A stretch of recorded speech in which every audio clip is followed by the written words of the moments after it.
From 2022 and onward, a group of passionate GTA fans have been diving deep into GTA 6 gameplay leaks, and what they discovered was wild.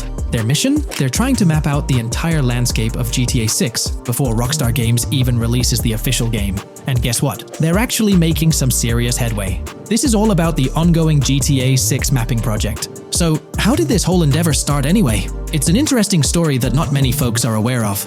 You see, there was a similar craze back when GTA 5 was announced. Back in 2011, a group of dedicated fans took it upon themselves to predict and sketch out the layout of GTA 5's terrain. How did they do this? By meticulously analyzing every single trailer that Rockstar Games dropped in the year leading up to the game's eventual release in 2013. The surprising part? When the game finally hit the shelves, a substantial chunk of what these fans had mapped out turned out to be surprisingly accurate. Sure, there were a few locations that were a bit inaccurate, like the military base being off and the dam placed in the wrong spot. Also, there were some variations in the overall shape of San Andreas, but considering they solely relied on Rockstar's official footage and had put in 2 years of work, their accuracy was pretty commendable. Now imagine this, if they could pull off that level of detail with just the trailers, think about what these enthusiasts could achieve with the leaked, under-the-radar stuff that slipped out prematurely. Plus, add in an extra year of combing through details and data. This mapping project is being led by a user called Dupzor, who is the project manager of this whole thing. On September 18th, 2022, when a massive leak dropped over 90 minutes of GTA 6 footage, the map enthusiasts went into full gear. While I can't exactly showcase the leaked content here, what really sparked the interest of the community were the coordinates embedded within the developer's HUD. These sneaky numbers revealed the exact whereabouts of the player concerning the game map. And let me tell you, GTA 6 fans wasted no time diving into this goldmine of information. With these coordinates in hand, the community went Sherlock Holmes mode, meticulously mapping out the game's terrain and identifying key locations. For instance, in one intriguing clip from the leaks, Lucia and Jason were caught in the act, robbing what seemed to be a Waffle House. This incident was marked by a simple white dot on their evolving map project. But it wasn't just a random dot, it was a significant clue.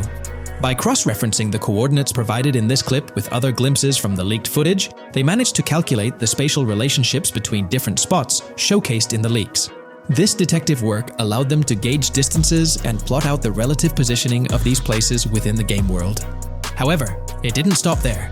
The community didn't solely rely on leaked footage. They combined their detective skills with the official trailer and, using a blend of educated guesses and hard data, endeavored to include every conceivable road, building, and landmark featured in the GTA 6 map. The goal? To create a comprehensive and accurate representation of the game's virtual world based on all available tidbits of information. It's a fascinating process that demonstrates the dedication and passion of gaming communities in piecing together the puzzle of what to expect in GTA 6. Since the leaks hit, the GTA community has been on a mission, working tirelessly to piece together the game's map. Their focus has mainly been on sketching out the main areas, the cities, towns, and key landmarks. It's been quite a collective effort, with everyone trying to contribute and fill in the blanks based on whatever clues they could find. Then, the trailer dropped, and it was a whole new ball game. Among all the fast cars and flashy scenes, Rockstar slipped in a subtle surprise for the observant fans. After a few days of dissecting the trailer frame by frame, someone spotted it, a tiny image hidden in the bottom right corner of the ending screen. And guess what? It looked like a map snippet. Naturally, the community went into full detective mode. They put on their magnifying glasses and compared this mysterious map with the one they'd been building from the leaks. There were some similarities, especially with the layout of the right side and the presence of separate islands at the bottom, surrounded by water. But here's the catch. That image was pixelated to the max. It was like trying to figure out a puzzle with half the pieces missing. The lack of detail made it nearly impossible to confirm if it matched their map. This whole revelation sparked a heated debate among fans.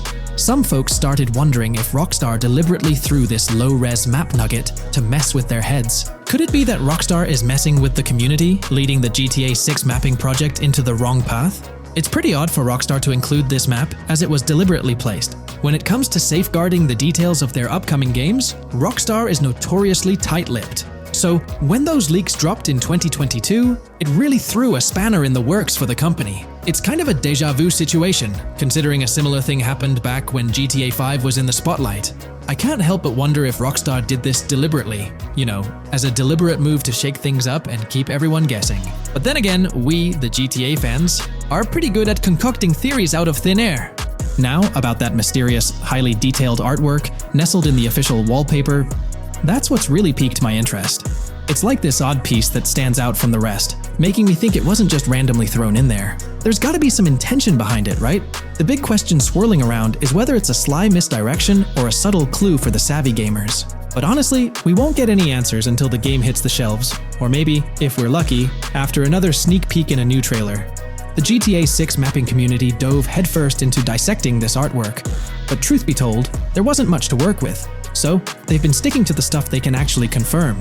Oh, and those maps floating around, especially the ones from IGN and PC Gamer, they're more like creative interpretations. Think of them as speculative mock-ups cooked up by the mapping community based on their hunches and educated guesses. There's a whole lot of imagination at play there, but none of it has received the official stamp of confirmation.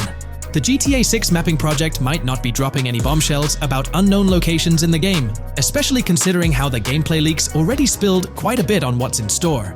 Now, the heart of this community effort lies in the finer details. GTA 6 has been announced, and it's caused a whole bunch of rumors to swirl around. We've got a list of stuff that's actually confirmed for the game, so let's dive in. Now, the game isn't coming out anytime soon. Rockstar Games is still working hard on it. But thanks to some leaks, we've got some inside info on what to expect. We're talking vehicles, game physics, and the main characters, Lucia and Jason. Plus, we've got details on the map, the huge open world, activities, and all the weapons you can play with. There's also a bunch of cool stuff going on with NPC AI, RPG elements, and some new gameplay features. People are pretty hyped about all this, and they're chatting up a storm about what GTA 6 is going to be like. Now, let's check out the vehicles in the game. The GTA forums did a solid job gathering this info, so shout out to them. So we've got confirmed vehicles like the Blista Compact, Ocelot Locust, and something that looks like a 90s Buick Skylark. By the way, I'm holding a monthly giveaway for a PlayStation 5. You just need to subscribe and you're entered. Now, back to the video. There are a bunch of other cars too, without official names, like a 90s Chevy Caprice, a 2016 present Chevy Malibu, a Chevy Sonic, and a 2018 to 2022 Honda Accord. Rockstar usually gives these cars funny names. Other rides include the Albany Primo, Benefactor Shafter LWB, something that's like a mix of Ford Explorer and Tahoe from the 90s or 2000s, a 2018 present Toyota RAV4, with Lexus NX vibes and a Mercedes grille, the Pegassi Tauros, a 1980s Jeep CJA Scrambler, a 5th-gen F-150, a G20 conversion van, a Brute Camper, a Vapid Speedo, HY Mixer, Metro Mover, D-Class Sheriff SUV, Mobatsu Sanchez Livery, Nagasaki Street Blazer, a 1970s Ford Ranchero, a 1971 Buick Estate, an Albany Emperor, D-Class Turbo Sabre, Yoga Classic, the Contender, and Sadler. And don't forget the Slam Van pickup, Bobcat XL, an updated Regina Alpha, Gauntlet Classic, Moonbeam Helion, Boxville Go Postal, an unknown Albany car that's based on a 1959-60 Cadillac, a Rebel, some Asian sedan, Ferrari or Feroci, Baller, Novak, Buffalo STX, Alpha and Feudo, a Benson, NF 890, Buffalo with no sports bumper, and the Stanier and Landstalker. With all these vehicles, GTA 6 is going to be quite the ride. Now let's talk about some gameplay clips making the rounds on social media. They give us a sneak peek at missions and what Rockstar is up to. One clip shows Lucia, our main character, trying to rob a place called Hank's Waffles, a diner. In this early test, the non-player characters look kinda generic and are jokingly called dummies in the game. The NPCs react to Lucia's aggressive moves, and their animations show they're pretty freaked out, kind of like what we saw in Red Dead Redemption 2. During the robbery, Lucia can aim her gun at a hostage, giving you the choice to rob or have a face-off. Taking a hostage adds some spice to the crime.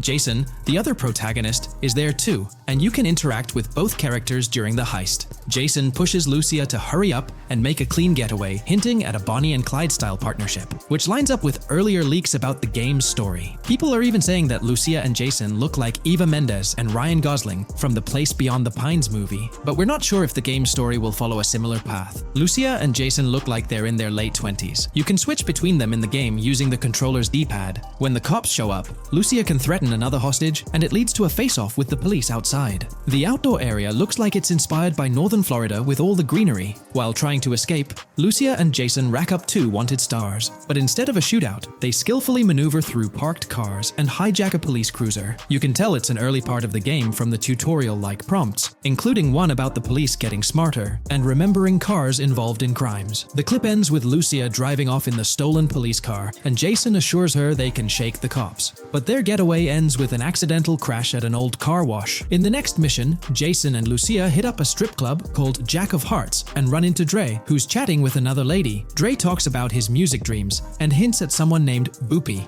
During this chat, we get messages from 2 new contacts, Billy and RB Shaw, through a WhatsApp parody. The early footage shows a minimap that looks like the one in GTA 5, with icons that probably stand for missions from characters labeled WM and YJ. As they head up to the VIP second floor, Dre has a run-in with DJ Tip, who's upset about waiting for drinks. Dre steps in, but it's clear that Tip isn't the most popular guy. Dre moves on, and that's where the clip ends. Just remember, this is early development footage, and things might change as the game gets closer to release. Another leak spills the beans on more than 500 world events, encounters, and Easter eggs you'll come across while playing. There's too much to cover, but I'll mention a few interesting ones. You'll find stuff like missing tourists, yard sales with new clothes, an event that's a bit like the insurance fraud thing in Saints Row, a voice in the storm drain that might remind you of Pennywise, a Bonnie and Clyde mystery that spans different places, and a workout challenge that suggests fitness activities are back. Players can also stumble upon an island camp, DUI tests, UFO sightings, an animal house, a swamp safari, and even the possibility of playing some crazy golf. There's a hint that the basketball court might be back too. Events like fishing, Satanist houses, backyard wrestling rings, and mansions with big cats offer a bunch of different experiences in the game world. Now, let's talk about the main locations in Grand Theft Auto 6. Ambrosia has Ambrosia Farms and the Tarmac. Bayside Copperhead, the Everglades or Grass Rivers, Fairyland and Fairyland Forest offer different environments. The Keys region includes places like East Key, Low Key, and spots like a garage, gas station, and liquor store. Lake Okeechobee has a motel, prison, and racetrack, while Little Haiti, North Beach, and North Miami come with places like gas stations, hideouts, and liquor stores. Port Gellhorn offers a variety of spots to explore, like an abandoned building, basketball court, beach, bingo hall, bowling alley, car wash, fishing store, fruit stand, gas station, motel, pawn shop, police station, quick shop, raceway, soccer field, and trailer park. Red Hill has a forest, South Beach features a boardwalk, gym, hotel, Ocean Drive, and park. South Miami Sundown includes a beach and tarmac, and Vice Beach covers Vice City suburbs and Washington Beach. There are also other interesting places like an abandoned hotel, observatory, Fountain of Youth, homeless community, Malibu Club, Monument of Leonida, Redneck Yacht Club, Spaceship House, underwater research facility, and Dinosaur World. According to info from the GTA forums, Grand Theft Auto 6's open world is estimated to be at least 2.5 times the size of GTA 5 ES, giving players a massive world to explore. The game seems to take cues from the successful approach in Red Dead Redemption 2, promising a well-designed open world with intriguing mysteries. We've spotted some real-life Florida locations in GTA 6's development footage, like the Homestead Miami Speedway turned into the Port Gellhorn racetrack, and recognizable places such as Portofino Tower, Sombrero Key Light, Solar Amphitheater Bayfront Park, and Lone Depot Park. Even the 1000 Museum, a high-rise condo in Miami, is in the game, showing Rockstar's attention to detail. A metro map that's a match for Miami's real one suggests a deep immersion in the game world. The lush landscapes and greenery might hint at a move into Georgia, but that's just speculation until we get official word. Details like the Vice City Neighborhood Police Department resembling the Miami Beach Police Department show Rockstar's creativity in world design. As always, we're waiting for official announcements to see how all these elements come together in the final game. Until then, the mystery of Grand Theft Auto 6 keeps fans excited. There's a recent leak suggesting that Alexandra Christina Echevarri could be the voice behind Lucia in Grand Theft Auto 6. Her voice from a demo reel seems to match up with Lucia's leaked dialogue. We've covered a ton of info about Grand Theft Auto 6, from gameplay details to new features. It's important to remember that the game might still be a couple of years away from release, so we'll have to be patient. Now, let's dig into some interesting findings from the leaked clips. We see Jason and his pals hanging out by an in-ground pool in a lower-income neighborhood, cracking jokes about a parody of social media called Life Invader.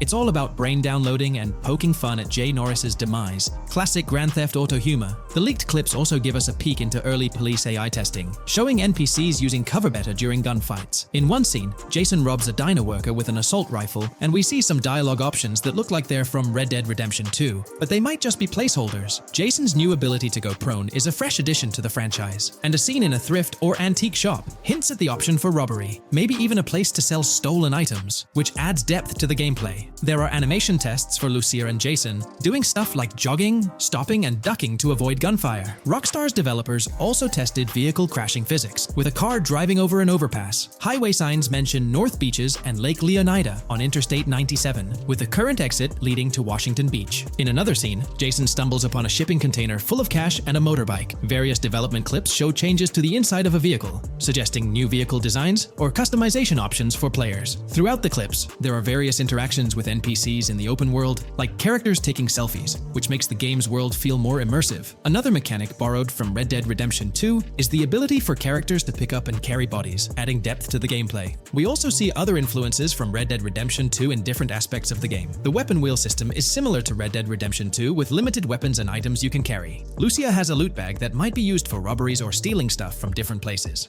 The inventory system lets players hang on to health kits and other items for temporary buffs, and Jason can pick up and drop weapons from his inventory. In one scene, Jason enters a gang member's territory and takes cover behind a truck, and we see unique animations for characters reacting to getting shot. There's a mention of a jetpack that was previously leaked by Tom Henderson, and it's inside the Jack of Hearts Club. The game includes parody logos for social media like Snapchat, Instagram, and Life Invader. Characters have different hairstyles, and there are realistic details, like Lucia's bra showing under her shirt, which adds to the game's realism. A new feature is the ability for players and NPCs to hold their guns sideways, which changes things up in combat. We also see Jason doing some fancy rifle tricks in the air, and another character in a parking lot shoots at him while holding his pistol sideways. The clips mention animations like overdose, which hints at unique actions or events in the game. There are hints of horses and horse riding mechanics, likely inspired by Red Dead Redemption 2.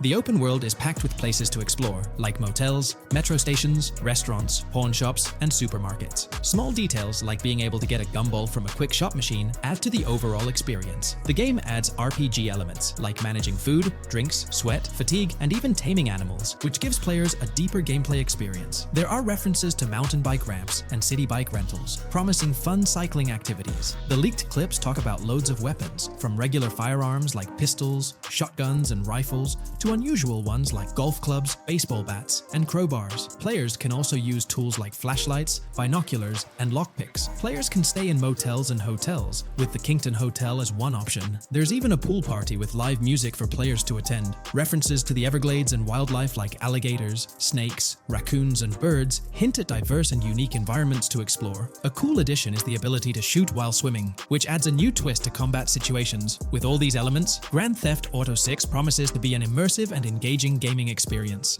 Hey, big news for all you GTA fans out there. GTA 6 is shaking things up with some major changes in the series. We've got a ton of fascinating info about the game that you absolutely need to hear. Just a heads up, the details we've got are from leaked footage online, but unfortunately we can't provide any links or show it. Nevertheless, there's a bunch of exciting stuff to discuss, like new animals, AI enhancements, RPG elements, and more. Let's jump right in. Fact 1. Excitingly, the Malibu Club and Ocean View Hotel make a return in GTA 6. Events like Lost at Sea Island Camp and Lost Plane suggest potential island scenarios akin to Guarma from a previous installment. Fact 2. While exploring, players encounter a myriad of wildlife: alligators, bears, boars, dogs, snakes, raccoons, birds, frogs, bald cats, and rodents. Symbols marking plants and toxic waste are also scattered throughout the game. Fact 3. In the game, keep an eye out for the Scarface crime scene, possibly an Easter egg paying homage to Tony Montana. There's also a murder mystery named Missing Tourists. Additionally, spots designated for campers hint at the possibility of owning a camper van in the future. Fact 4. GTA 6 offers an array of side activities, from backyard wrestling and racing to UFO events and beach bonfires. Even seemingly small actions, like picking up cans from the ground, are significant. Jason and Lucia, the main characters, possess special abilities akin to those seen in GTA 5. By the way, I'm holding a monthly giveaway for a PlayStation 5.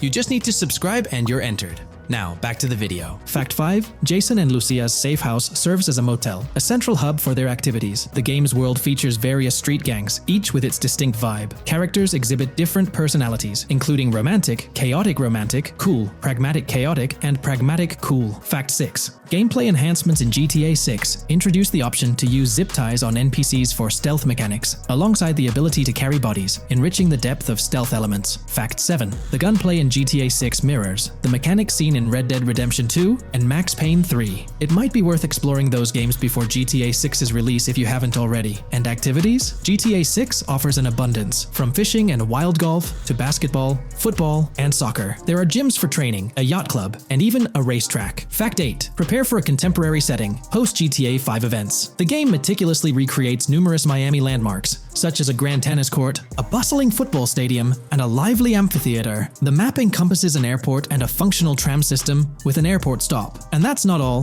The Florida Keys and a swampy region named Grass Rivers, reminiscent of the Everglades, are part of the game. Players can navigate swamp boats in this area. Fact 9. GTA 6 boasts a diverse arsenal. From melee options like golf clubs, pool cues, crowbars, and bats to a spectrum of firearms ranging from pistols to snipers and RPGs, the weapon selection is extensive. You can even personalize how your character handles weapons. Additionally, there's an assortment of throwable items like grenades, Molotovs, and yes, even golf balls. Fact 10. Get ready for some seriously upgraded NPC interactions. Now, you'll have choices such as threatening, robbing, shooting, or restraining them. Some missions will even involve gesture-based actions, taking a cue from Red Dead Redemption 2. Car damage has been ramped up for realism, and the interior detailing is insanely intricate, complete with functional dashboards. Fact 11. Weapons are undergoing a transformation in GTA 6, drawing inspiration from Red Dead Redemption 2. Instead of a sprawling weapon wheel, you'll have specific slots for small firearms, melee weapons, rifles, and shotguns.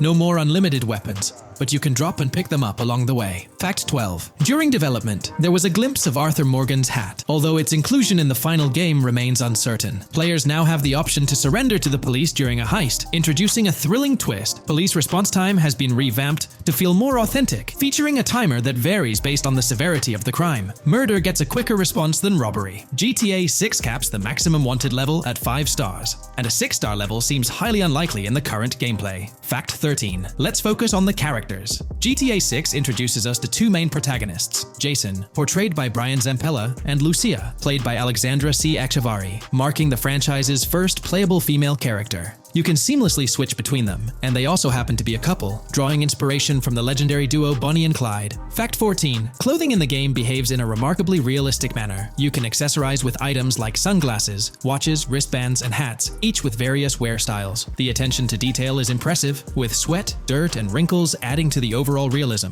Fact 15. Internally referred to as Project Americas, GTA 6 had a codename during its development, akin to GTA 5, Rush, and Red Dead Redemption 2, Bonnier. Originally, the plan was for a larger map encompassing North and South America, but Rockstar's approach changes scaled it down. Nonetheless, the game promises to deliver a memorable experience with its features and diverse locations. Fact 16. The game incorporates RPG elements like weight and muscle management, highlighted in the Spool Couple Workout Challenge. Leaked footage revealed Jason and Lucia's apartments. For instance, Jason's place includes a bathtub for in-game baths. Fact 17.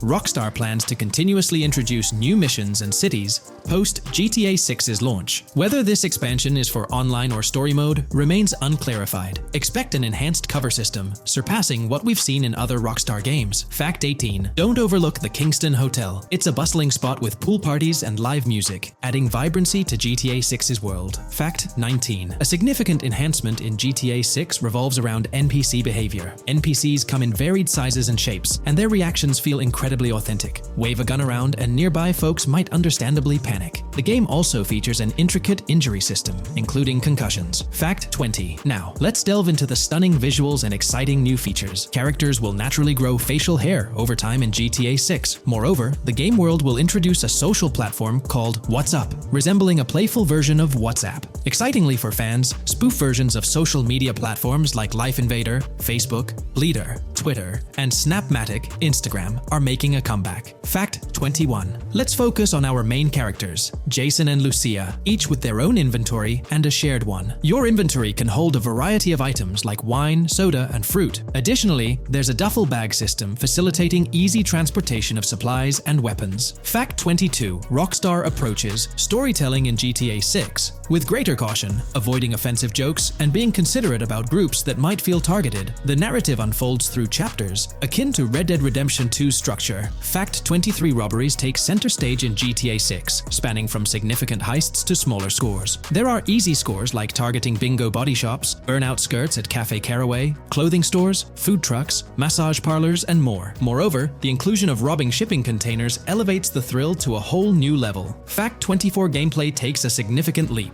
For the first time in GTA, players can crouch and go prone, introducing tactical elements. RPG elements also come into play, hinting at hunger mechanics and animal interactions, expanding the game's depth. Fact 25 GTA 6's map officially surpasses the size of GTA 5. This time the spotlight is on Vice City, an area inspired by Miami and its surroundings, offering players a vast and diverse landscape. There's even a lake featured in one of the videos, hinting at a significant part of Florida being included in the game. Fact 26. Hold tight, the jetpack makes its return. Shooting from cars is also part of the thrill, adding an extra layer of excitement. And brace yourself. GTA 6 introduces 18 brand new vehicles to the franchise. Fact 27. In GTA 6, players will encounter various events, including random muggings and NPC-hosted yard sales. There are hints at riding events, which could potentially mean horse riding, possibly involving the Red Dead Redemption 2 team. Fact 28. Police AI has undergone significant improvements compared to the previous game. Instead of blindly rushing in, they exhibit more realistic and intelligent behavior. If you commit a crime and escape in a vehicle, cops will note down the specific vehicle and license plate, making evasion more challenging. Fact 29. Let's delve into the notable emphasis on indoor locations in GTA 6. There's a plethora of diverse interiors to explore. Motels, hotels, restaurants, pawn shops, supermarkets, fast food joints, gun stores, shooting ranges, and the Vice City metro station. Moreover, they've added functional elevators to enhance the immersive experience. Interestingly, there's a risk of players getting banned from stores, adding an intriguing dimension to the gameplay. Fact 30. New Arsenal Alert. The spear gun makes its debut, allowing players to shoot underwater spears at their targets. Moreover, there's an array of gear at your disposal, such as binoculars, cut-off tools, flashlights, immobilizer bypasses, slim jims, USB drives, tasers, zip ties, and auto dialers.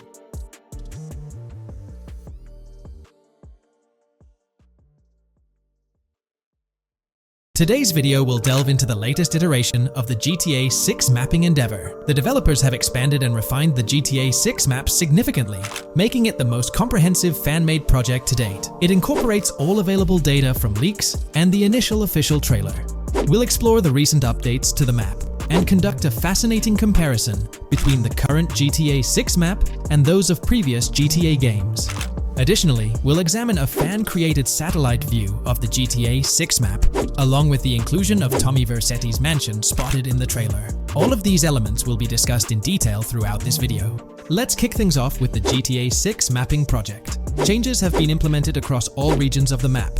To ensure we cover everything comprehensively, we'll begin our tour from the northwest and work our way down, addressing each modification along the journey. Firstly, the map's dimensions have been expanded from 16,000 by 16,000 to 18,000 by 18,000 to accommodate the newly added landmass. Each square on the map measures 500 x 500 meters. Based on the latest estimations, the map will be larger than before, requiring more space to accommodate all its features. Currently, the northern portion of the map remains unknown, which contributes to its perceived size. Hence, the map extends beyond what's visible on the screen. According to rumors, the GTA 6 map is speculated to encompass 3 major cities. Presently, we're aware of 2.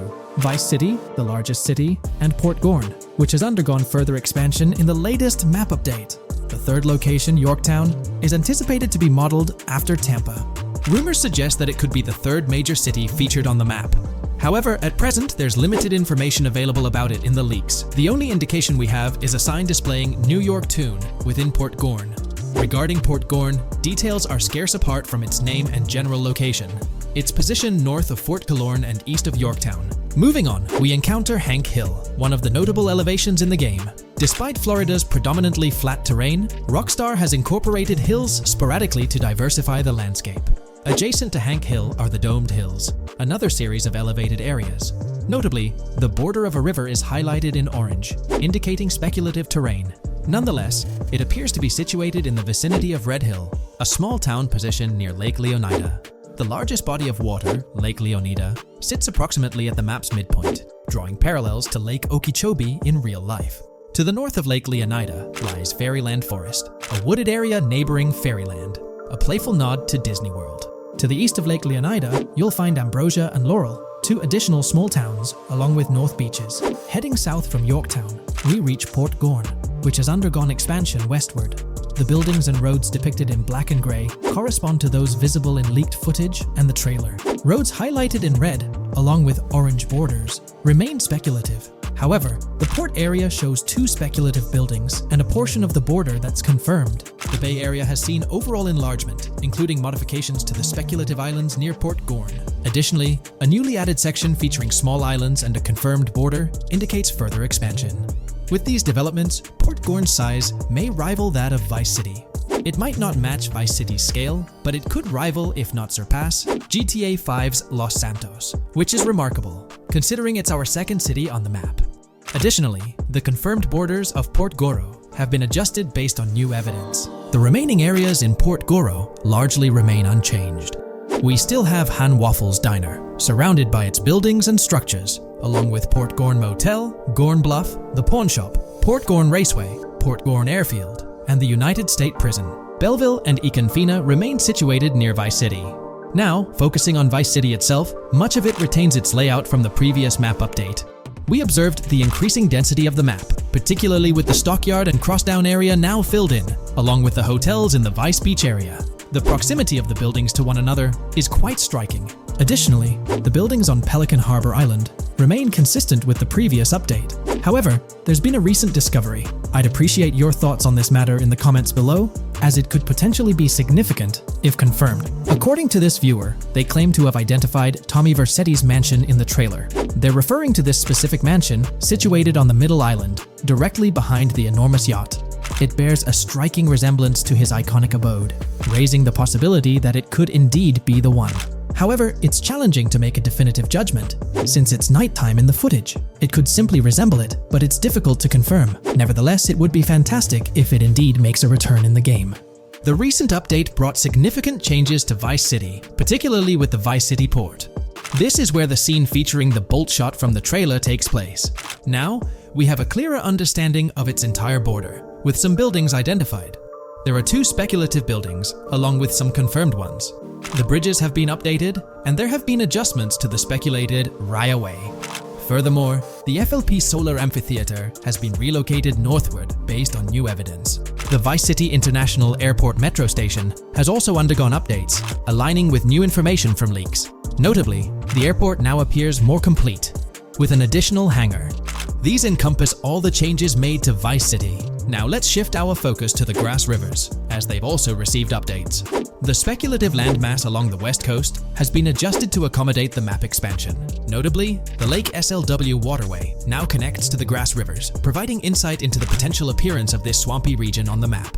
A scene from the trailer showcased the Airbolt, a vehicle likely used for traversing these areas. Hamlet remains in its original position, serving as a parody of Homestead. It's interesting to note the location of the Shaka Shed, situated in the middle of the Grass Rivers, reminiscent of the shacks seen in Lemoyne in Red Dead Redemption 2. This suggests that this area may draw inspiration from its counterpart. Furthermore, I anticipate hunting to be quite intense in this region, given the presence of alligators, snakes, and lizards. The diverse wildlife, particularly at night, is bound to create a thrilling atmosphere. Additionally, changes have been made to the Gator Keys and the surrounding islands, as observed in the trailer. More specifically, there have been additions to speculative locations, such as Bird Key, based on new evidence. Additionally, some speculative areas across the map have been updated. That wraps up the analysis of the latest version of the GTA 6 mapping project. It'll be intriguing to see how closely it aligns with the actual map. Moreover, let's delve into a fascinating comparison between this latest version and all the other maps in the GTA series. Take a look at this comparison. On the left side, you'll find the latest version of the GTA 6 mapping project. Above it, there's the map of North Yankton from GTA 5. To the right of the North Yankton map, you'll see the island of Copico from GTA Online. Next to Copico, there's the GTA 5 map. Below that, we have the GTA 4 map. Below the GTA 4 map are the maps of Liberty City and GTA 3. And finally, at the bottom, there's the map of GTA San Andreas. One of the first things I noticed is how compact the GTA 4 map appears compared to others. Despite its small size, it boasted greater density than the GTA V map. Streets were closely packed, and every inch of space was utilized efficiently. Anyone who's played GTA 4 can attest to the unparalleled density of its city, brimming with intricate details. I anticipate a similar level of density and attention to detail in the GTA 6 map. Considering the vastness of the GTA 4 map, despite its modest size, I expect the density in GTA 6 to match, if not surpass, that level. Even though GTA 6 is already approximately twice the size of the GTA 5 map, the addition of intricate details will make it feel even more expansive.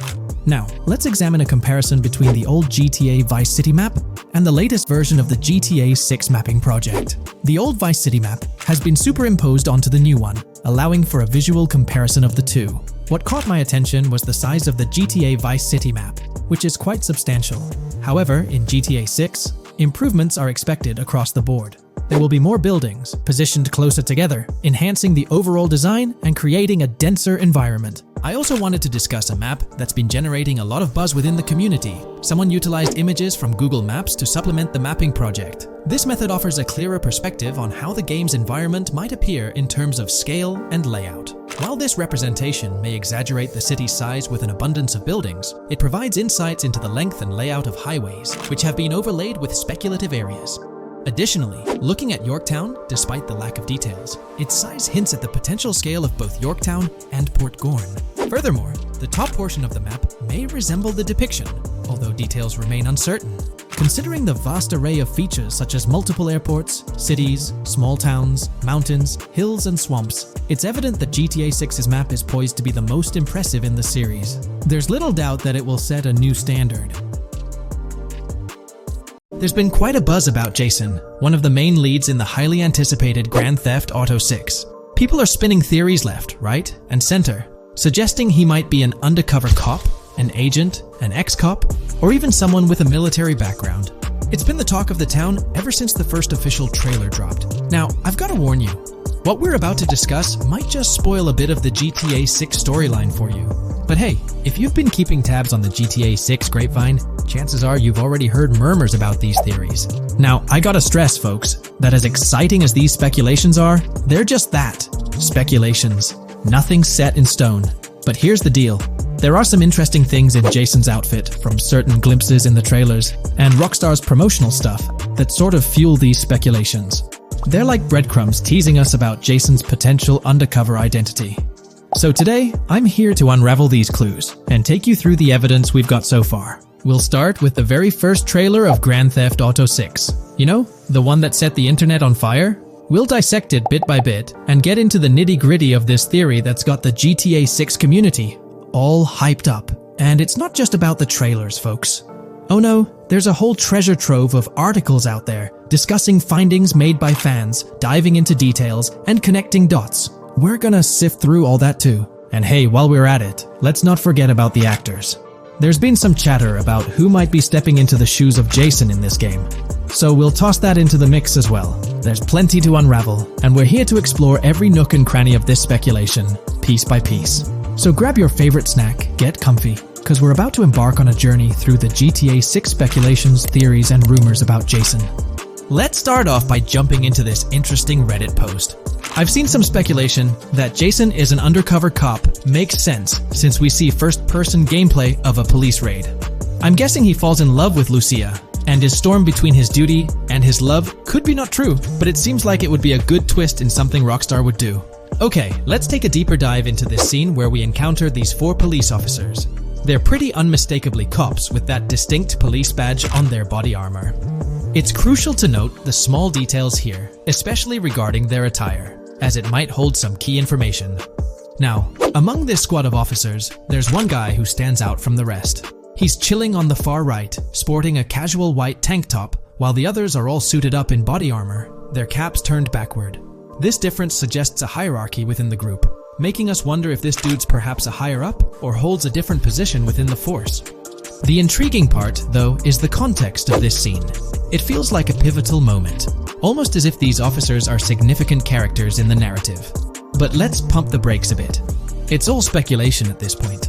We can't be certain of their importance or their roles in the storyline just yet. Now, let's loop this back to Jason, the main focus of our attention. There's a striking connection here. The cop on the far right and the one in the middle, both sporting these distinct olive green cargo pants. These pants seem to be a part of their uniform, something that catches the eye. But here's the twist. The same style of cargo pants is seen on Jason in the official Grand Theft Auto 6 artwork released by Rockstar. Coincidence? Maybe, but it feels like too much of a match to ignore. What's up with these pants? Is it a fashion trend among the police force in the GTA 6 universe? Or could it be hinting at a deeper connection between these officers and our protagonist Jason? The plot thickens, and we're left to ponder the significance of these subtle visual cues. Is there a backstory linking these officers to Jason? Or is it merely a design choice by the creators to establish a visual pattern?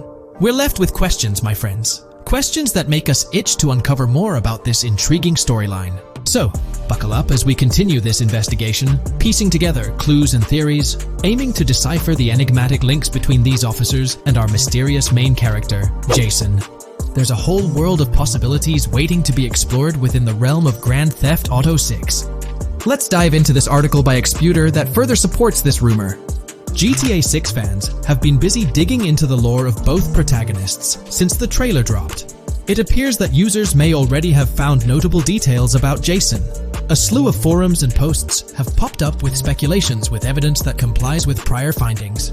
A post by the Redditor, Jack_Torrance80, on the GTA 6 subreddit solidifies the past rumors that clarified that Jason would start the game as a cop.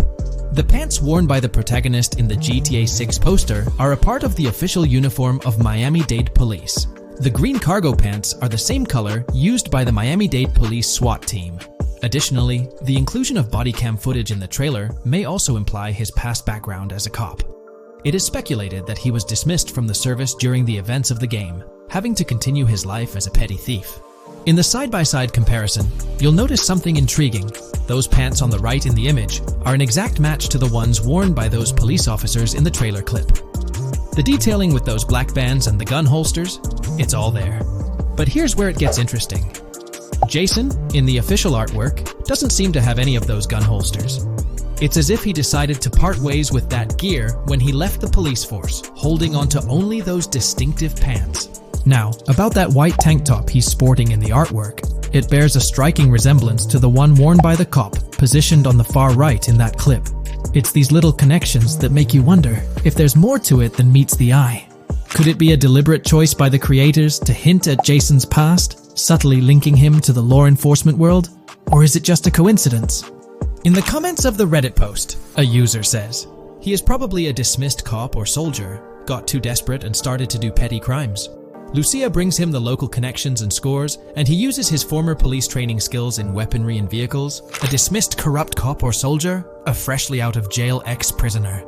Victor Vance and Tommy Vercetti. And there could be more parallels between these two pairs of characters if you think about it. Vic was being betrayed again and again in his storyline. When he finally decided to quit, his brother pushed him to enter another deal with Tommy, which eventually killed him. Tommy, on the other hand, is a more cunning and ambitious person.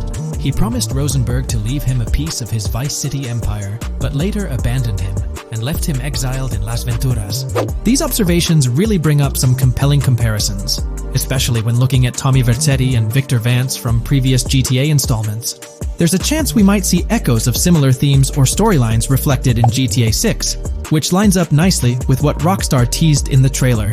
Let's zero in on Jason's haircut. It's clean cut and short, a style often associated with law enforcement or military personnel. That detail might not be just a coincidence. It could be a deliberate choice by the creators to hint at Jason's past as an ex-cop or someone with a military background. It adds an extra layer of depth to his character, don't you think? I'm genuinely interested in hearing your take on this theory. There is a lot of evidence supporting this theory, and it might be a major deal as we might be working with the police possibly in GTA 6. That would be a completely new gameplay element in the GTA series, so we have a lot to look forward to. Tell me, what are your thoughts and opinions about Jason's potential background, whether he's linked to law enforcement or not, as it could shed more light on this intriguing speculation. So, please share your thoughts in the comments section below, and let's keep this discussion rolling. Alright, so in the GTA 6 trailer, there's this moment where this girl in a white bikini gets everyone talking, debating whether she's Lucia or not. She's chilling near this pool, taking in the Vice City skyline, and then she turns around. And let me tell you, there's a bunch of stuff to unpack there. Her hair moves all natural-like, swinging around as she turns. She's got these big hoop earrings, cool purple sunglasses, rocking a purple lipstick, and check out those nails, French tips. Oh, and there's this bracelet on her left wrist that catches the eye too. Now, here's the deal. Some folks are saying, nah, there is absolutely no way that is Lucia, or it just doesn't cross anyone's mind. Their argument? She looks different from how Lucia appeared in other shots, especially in that jumpsuit and during the whole crime spree with Jason. But hold up, there's a good chance that in GTA Online, customization's gonna be off the charts. Need a different haircut? No biggie, just swing by the in-game salon. Problem solved. So, who knows? This bikini girl might just be a customized version of Lucia with a whole new look and vibe. By the way, I'm holding a monthly giveaway for a PlayStation 5. You just need to subscribe and you're entered. Now, back to the video. You know, I'm pretty confident that it won't cause much trouble, just like in GTA 5 or Red Dead Redemption 2. It feels like they'll let us switch up our characters' hairstyles again, which is pretty cool. Now, about this scene, it looks like it's happening at a totally different stage of the game. At the start, Lucia's all locked up in jail, doing those petty crimes and all. But in this snippet, she's looking like she's hit the jackpot. Loads of success and riches. There's more to this in the trailer, giving us a peek into what a thriving Lucia might look like. She's sporting a different hairstyle, dressed to the nines, hanging out in a fancy car with Jason behind the wheel. And to top it off, the girl's getting her photos taken by the paparazzi. Some folks out there are betting that this bikini girl is gonna be the face of Rockstar's marketing strategy. You know, just like how they've always had that iconic female figure in their marketing since the good old days of GTA 3. So, putting it all together, it really seems like this bikini girl is Lucia. From the style to the little details like the various hairstyles, everything seems to point in that direction. It's exciting to get these glimpses of what Lucia's different phases might look like in the game. Rockstar's been doing this thing with the promo girls for ages, from the early days of GTA 3 to the more recent GTA 5. You might remember them.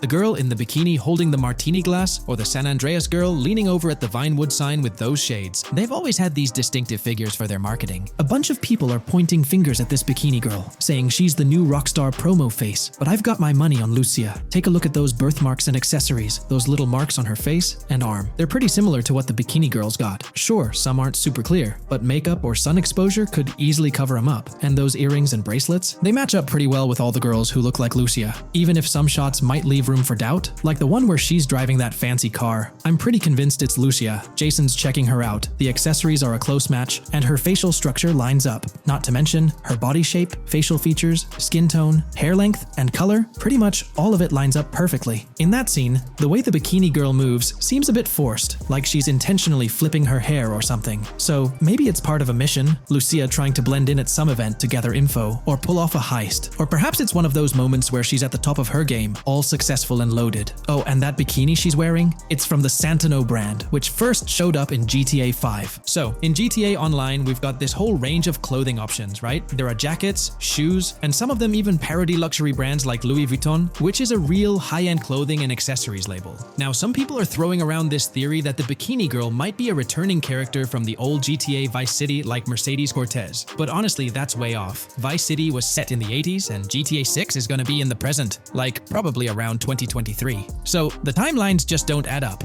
Even though this bikini girl looks a bit different and acts a bit like an influencer, I'm pretty convinced she's Lucia. She's got those same body features and face structure as Lucia, and Lucia's a game changer as the first leading lady in modern Rockstar games. Before her, female characters mostly played supporting roles or were just NPCs in GTA games, never the main focus. Rockstar tends to put a lot of effort into their main characters. The little differences like the sunglasses or lipstick don't bother me much. We know there'll be in-game stuff you can buy, like accessories. And hey, being able to change hairstyles was a big deal in games like Red Dead Redemption 2 and GTA 5. So I'm pretty confident that the girl in that white bikini on that Vice City rooftop is Lucia. But yeah, I get it, there's gonna be a lot of chatter and debate. Remember the crazy theories from past GTA trailers? Like people saying the homeless guy was Nico Bellic, or that Michael was an older Tommy Vercetti? It's always possible I might be wrong. But to me, it all seems to point to Lucia here. Let me know what you think about Lucia in the comments below. Is she really the white bikini girl or not? I'd love to hear your thoughts down there. If you enjoyed this video, a thumbs up would be cool. And hey, if you're new here and want to stay updated on all things GTA and Rockstar games, consider hitting the subscribe button. Also, click that notification bell, because sometimes YouTube acts up, and the bell helps you stay in the loop with new videos. Anyway, thanks for watching folks, take care and catch you in the next video. Is there a chance we'll see a remaster, or even just a port of GTA 4 hit the shelves this year? It's quite likely, though I'm leaning towards it being more of a port, but let's dive into the details. Back in July 2022, TezFuns2 made it known on Twitter that as per a reliable source with clear accuracy on Rockstar plans, remasters of GTA 4 and RDR1 were on the table a few years ago, but Rockstar chose not to proceed with the project in mind. The poor reception of the Trilogy Definitive Edition might be a reason behind that decision. After that post surfaced, the topic went quiet for quite a few months, over a year in fact.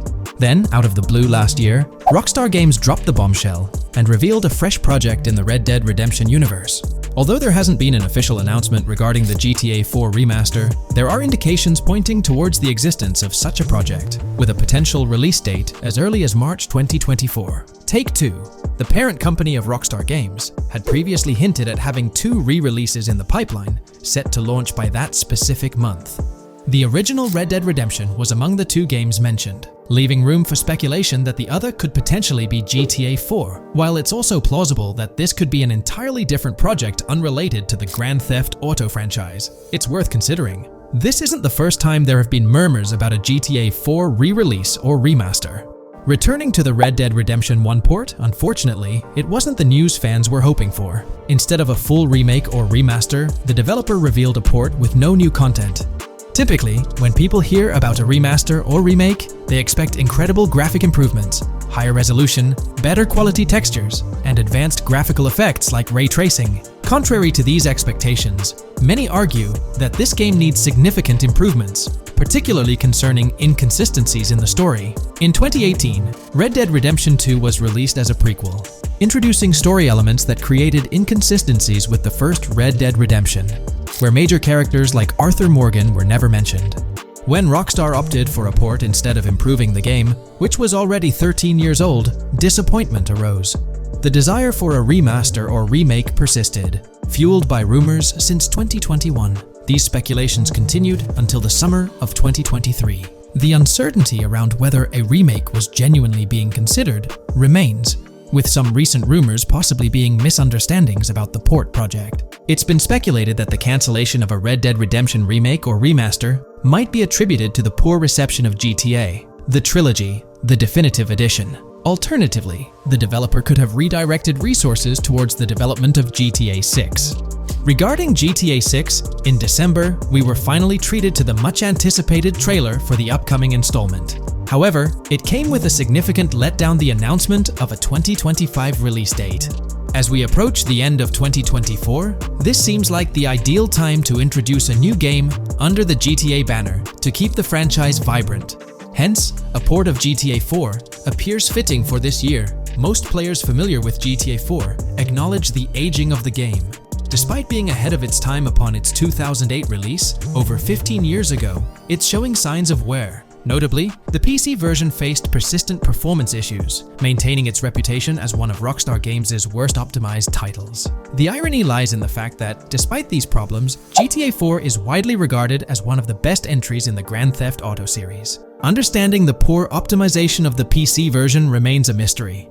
Even with a series of patches, the issues persisted, suggesting a more profound problem. Originally designed for Xbox 360, and PlayStation 3 consoles with different hardware architectures, porting GTA 4 to PC necessitated significant modifications. Unfortunately, not all of these changes were executed appropriately. Compounding the matter, the game was built on the advanced and intricate Rage engine, adding complexity to its optimization. Unlike consoles with standardized hardware, the diverse range of PC hardware available at the time of GTA 4's release posed a challenge. The game's initial high hardware requirements excluded many players with less powerful computers from enjoying a smooth gaming experience. Unoptimized code contributed to performance issues, even on high-end PCs, with notable problems in managing CPU and GPU resources, leading to performance bottlenecks. How else can we gather indications that a GTA 4 remaster or port is possibly in development? Well, in September 2022, Take-Two Interactive, the parent company of Rockstar Games, made a notable move. They took down a fan-made mod for GTA 4, known as the Definitive Edition. This mod compilation, comprised of various mods and fan-made patches, aimed to significantly enhance the visual and experiential aspects of the 15-year-old game on PC. The roots of this remastering endeavor with mods trace back to 2016, when the mod pack for GTA Vice City, named Reborn, initiated the project. Over time, it expanded to encompass mods for GTA 3, San Andreas, Chinatown Wars, and other Rockstar games like Bully and the Warriors. According to information from the author's website, the group behind this project confirmed that their files, hosted on Mediafire, received a DMCA takedown notice. Presumably issued by Rockstar or its parent company Take-Two Interactive, this notice mandated the removal of the Definitive Edition project from their website.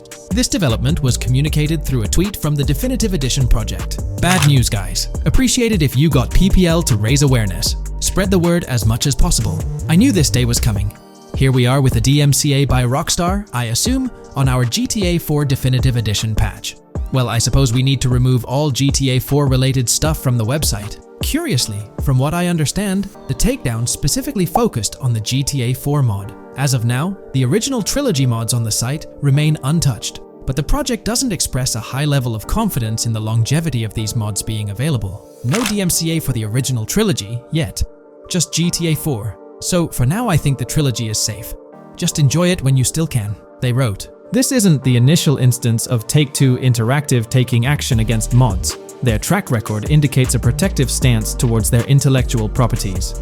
They've previously taken down mods before, a practice observed prior to the unveiling of their own Definitive Edition for the original GTA trilogy. Despite its problematic release, that project proved to be financially successful. Many in the gaming community express a desire for Rockstar Games to follow suit and release a remastered version of GTA 4.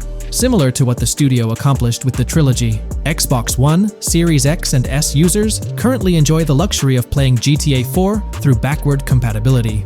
However, this isn't the case for PS4 and PS5 users.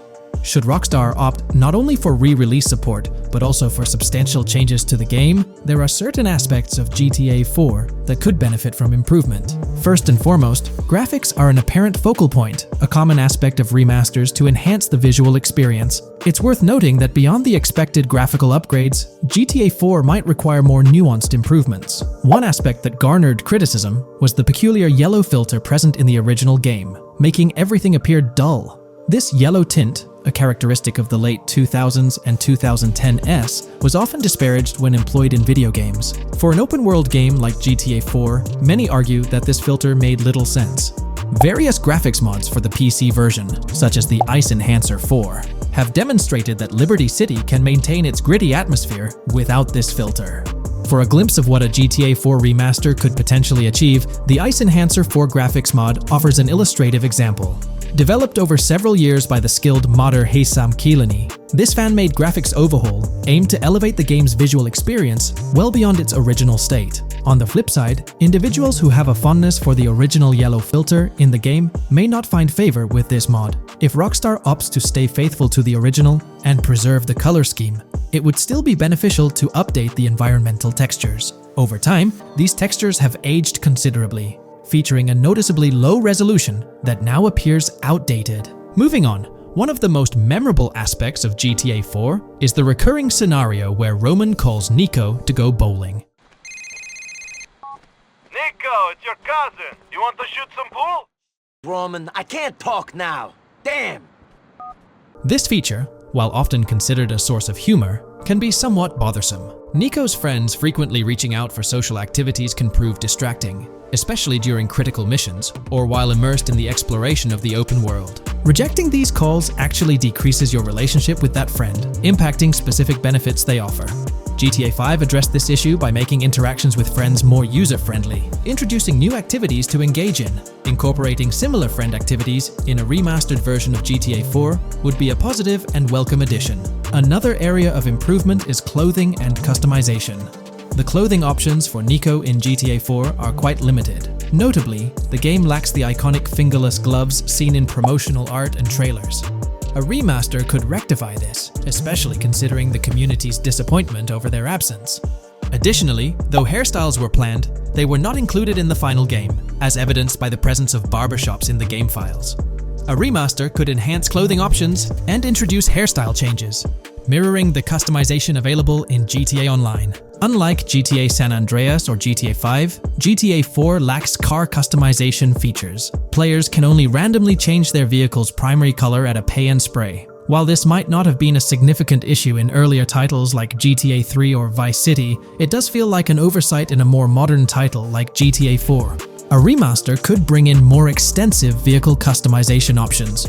Given the central role of vehicles in the Grand Theft Auto games, enhancing customization not only adds depth but also makes the gaming experience more immersive. In fact, acquiring new and rare cars is often considered the most appealing aspect of GTA Online, and a remaster could significantly enhance the appeal of GTA 4 through this single feature alone. While Rockstar Games has been dedicating their efforts to newer projects, it's intriguing to observe that GTA 4 hasn't been entirely neglected by them. Surprisingly, the game has received updates, albeit sporadically, even years after its initial release in 2008.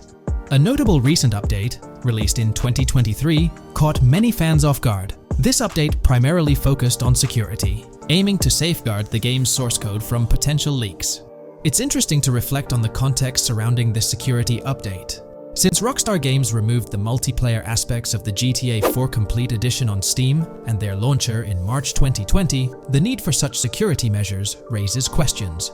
Without active official multiplayer components, this move appears to be a proactive response to a prior security breach. In that incident, a hacker infiltrated Rockstar's security system, leaking pre-alpha version footage of the highly anticipated GTA 6. While Rockstar's immediate focus is on bringing GTA 6 to fruition, the possibility of a GTA 4 remaster isn't entirely dismissed.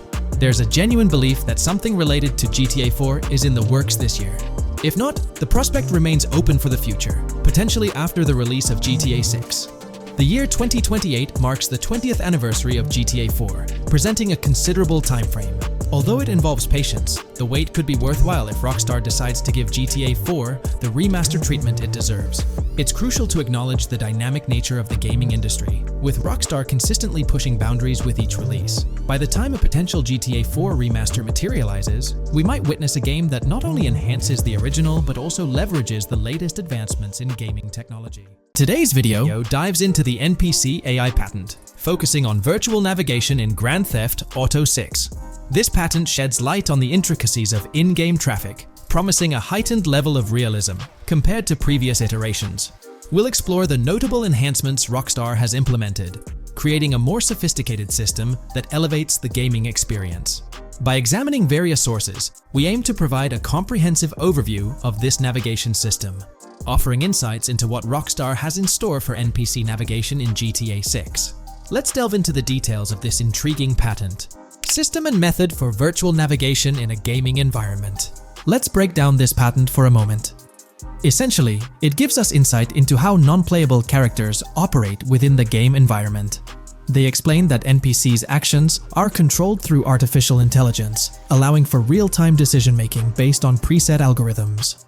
In many systems, this is achieved through nodes and links, where each node contains important data that influences NPC movement.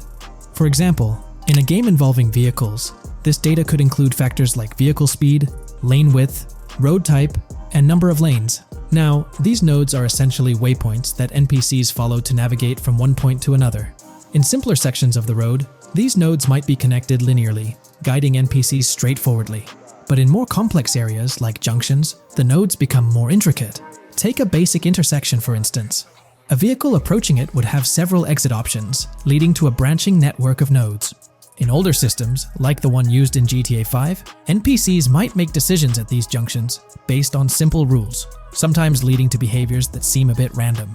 However, this conventional method has its limitations, especially when it comes to handling various factors like weather conditions, changing lanes, parking cars, or anticipating road exits.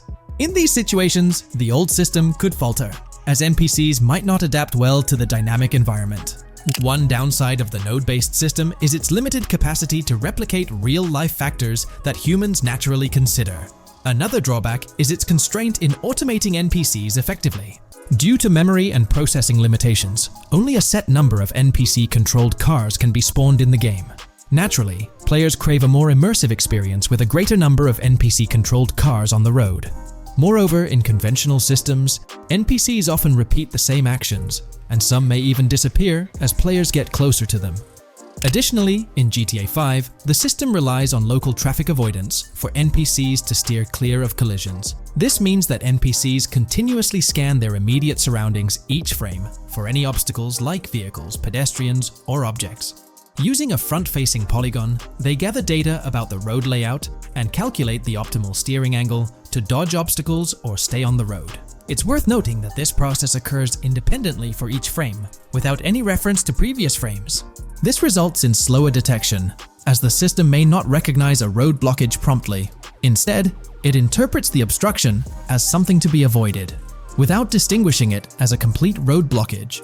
Recognizing these limitations, Rockstar has engineered an NPC system that addresses these shortcomings of conventional systems. This advanced system efficiently manages NPC nodes and node graphs, yielding optimal outcomes while circumventing hardware and software constraints. NPCs in this system demonstrate heightened spatial awareness and adaptability, capable of altering routes based on real-time data from the environment. Moreover, this innovative system synergizes with the tagging mechanism discussed in earlier discussions. Through node analysis, the system identifies tags, such as indicating a road leads to a junction unsuitable for large vehicles. Consequently, large vehicles are deterred from entering. Furthermore, NPCs within this system consider various attributes of vehicle types, models, including speed restrictions, acceleration and braking capabilities, top speeds, cornering abilities, and vehicle size. NPCs will consider a plethora of data from their surroundings, leading to heightened situational awareness. Video games are populated by NPCs who are able to make real-time decisions based on their environment. Games use a specific system for NPCs to traverse the game world. However, this system is very limited, and thus the decisions NPCs can make are very limited as well. NPCs in vehicles only consider their close vicinity, but nothing else. Also, to avoid collisions, NPCs only consider the last generated frame and base their reaction on that. No prior frames are considered. Rockstar has invented a new system which aims to fix these issues and make NPCs more intelligent, and thus make the game world feel more realistic.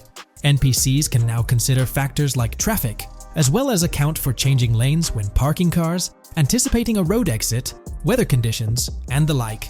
There are more than a predetermined number of NPC-controlled cars in the game now for a realistic experience for the player. Vehicles can now plan accordingly in case there is any type of road blockage. This also applies to police cars being able to navigate their way through traffic during a chase. I'd like to highlight another breakdown of the patent, which dates back 3 years ago. Let's delve into it. Takeaway from yesterday's patent post.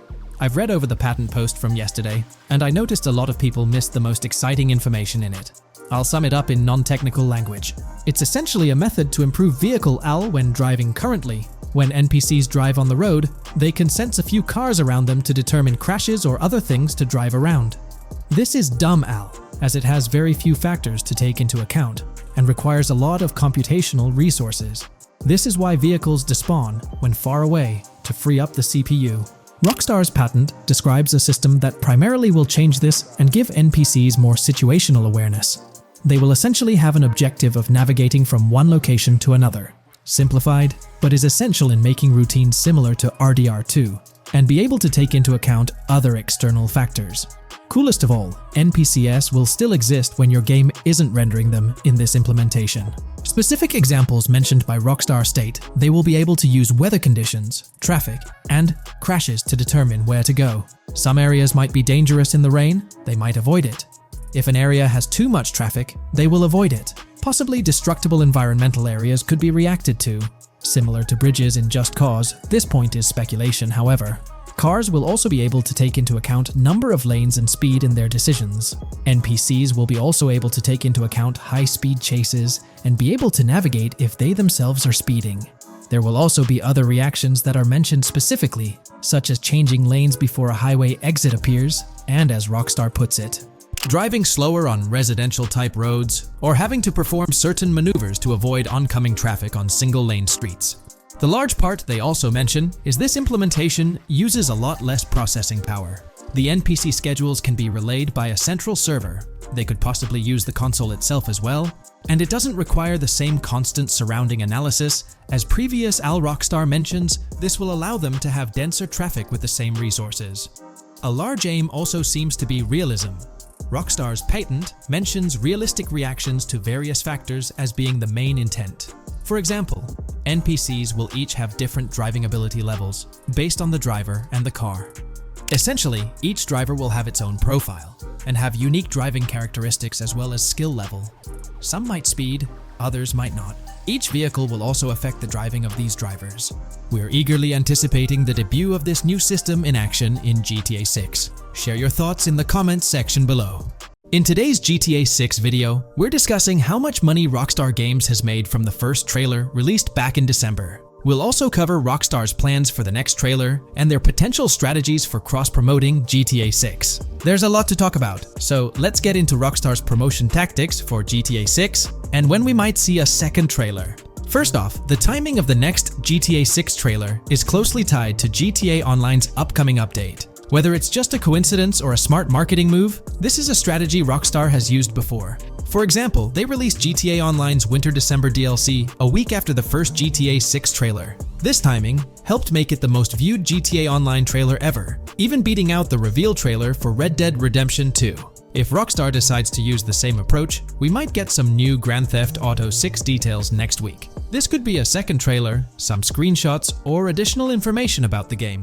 The timing would line up perfectly with the next big GTA Online update, set to drop on Tuesday, June 25th. This is confirmed because the GTA Plus event period ends the day before. By releasing new GTA 6 content a week before the update, Rockstar could generate more interest in the upcoming DLC. If for some reason we don't get a new trailer or details from Rockstar, I think they might drop more hints in this summer's GTA Online update, just like they did last summer. You might remember a specific t-shirt from that update, which actually hinted at the exact trailer date and time.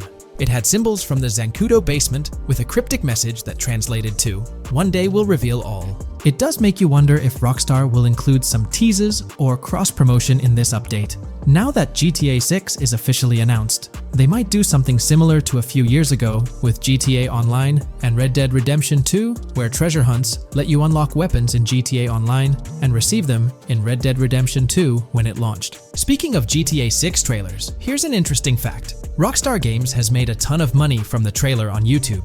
We've talked about this in the last couple of videos, how it leaked because someone accessed a YouTube admin panel, but you can actually use public data and analytics to see how much money Rockstar has made from that trailer. It has almost 195 million views, closing in on 200 million, which is absolutely insane.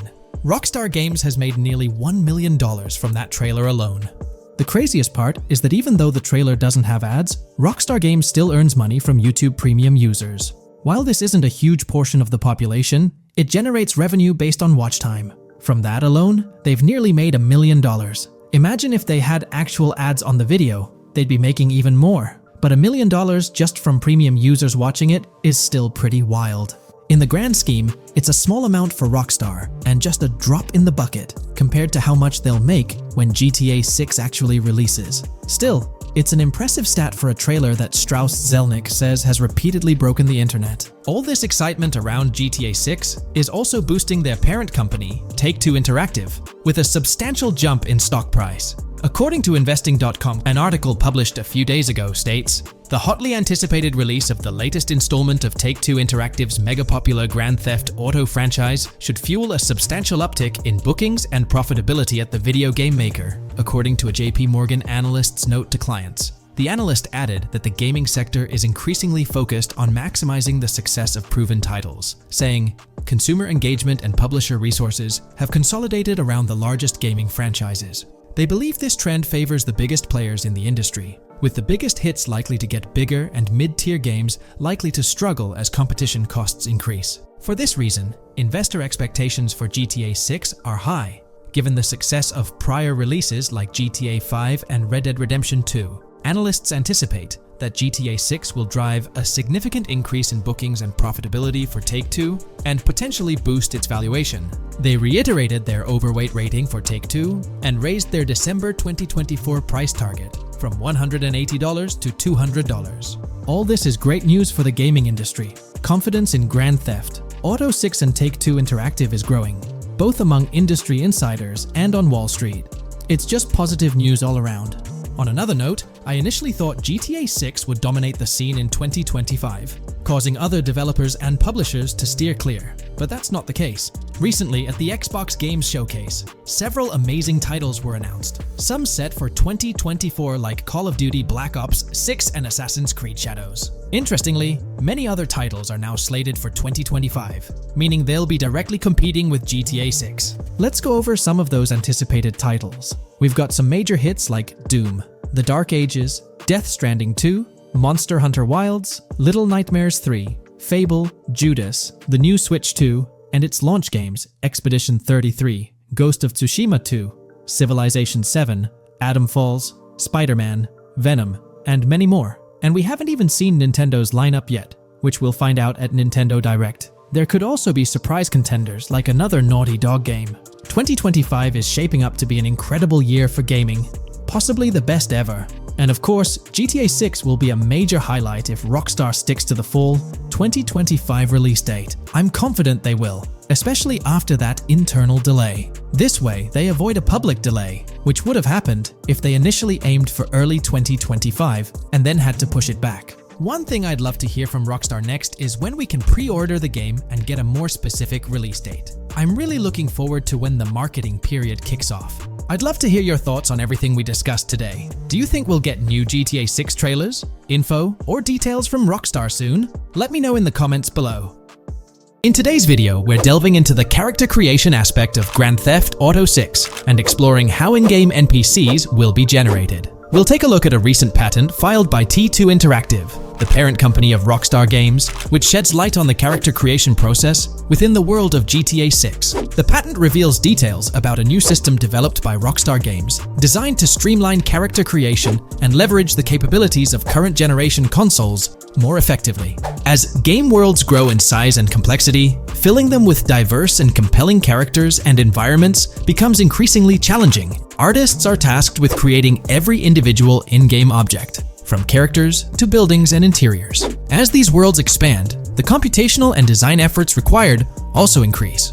However, Rockstar Games has once again demonstrated innovation by developing a system that optimizes the rendering of 3D objects, ensuring efficiency without compromising on detail. This system addresses the challenges posed by the ever-expanding scope of game worlds. The patent we're examining in this video is titled System and Method for Game Object and Environment Generation. This video takes a deep dive into the generation of building interiors and characters within the expansive world being crafted by Rockstar Games. The patent starts off by providing an overview of how objects function within 3D spaces, as explained by Rockstar. Objects used in 3D graphics, often called assets, are a combination of geometry data, for example, the 3D model, and data for textures associated with the geometry data. An asset may be formed of one object, or it may be a composite object made from a combination of objects. The objects that form a composite object may in different contexts be used as independent assets unrelated to the composite object, or they may always be used as a subset of a larger object. They've provided an intro to how 3D objects function in games, aiming to help us grasp the workings of their latest invention. Persons of skill in the art will recognize that many different sorts of assets, such as vehicles, can be made from collections of subcomponents. For example, one aspect of the game might require a room, say a dining room. That entire dining room could be considered one game asset, but it will likely be created from several other assets, such as a table, chairs, dishes, glasses, wallpaper, flooring, etc. The glasses and chairs are independent of the larger dining room asset. As another example, a virtual person in the game, such a background character in a scene, would also be an asset. A person asset might be made up of a number of interchangeable objects, such as legs, a torso, arms, a head, etc. Because the person is made up of interchangeable objects, a variety of different persona sets can be made by mixing and matching different constituent parts. But a body part like a torso might always be used as a subpart of a larger body object. Prior art systems generally include libraries of game assets. The systems and methods of the present disclosure add a metadata layer to these game asset systems and provide modified development and game architectures to take advantage of the new metadata layer. This metadata layer includes tags that are added to the object in order to provide useful descriptors. In a preferred embodiment, these descriptors are completely free-form and without context. This allows developers to specify information about objects as needed without having to be locked into a rich pre-configured schema. Rockstar's new system introduces an additional metadata layer and utilizes tags for enhanced functionality. In the next section, they provide examples illustrating how this tagging system will operate. For instance, characters and virtual beings within the game world will be assigned tags like skinny, chubby, average, attractive, ugly, young, old, and so on. They explain that this tagging system won't just apply to the 3D models or textures alone, but to the entire object package, which includes the model and its associated textures. Essentially, every aspect of a particular character will be tagged. For example, skin textures for elderly characters will be tagged as old, while arms and torsos for heavier characters will be tagged as chubby. They also list other tag examples provided by Rockstar, such as sporty, hipster, emo, preppy, nerdy, luxury, basic, new, worn out, business, and formal. Moreover, each component can have its own tag, and there can even be collections of assets with tags. Furthermore, they explain that all these assets can be stored on servers for easy developer access via an application programming interface (API). Additionally, these assets can be stored in various formats like XML, limited text, binary encoding, relational databases, and others, depending on the developer's proficiency. The systems and methods of the present disclosure further advantageously use the metadata via a rule set layer that uses the metadata to increase the speed and efficiency of game rendering, world or scene creation, game script execution, and rendering fidelity. In particular, the rule set allows designers to add context to the tags and to control their use by setting rules for the asset usage and the asset's interaction with the game and other objects. These rules are unrestricted and can be used to provide a wide variety of different capabilities and restrictions for objects. Let's take a look at how these tags will be put into action. For instance, if a jacket object is created, a tag like additional top garment can be assigned to it.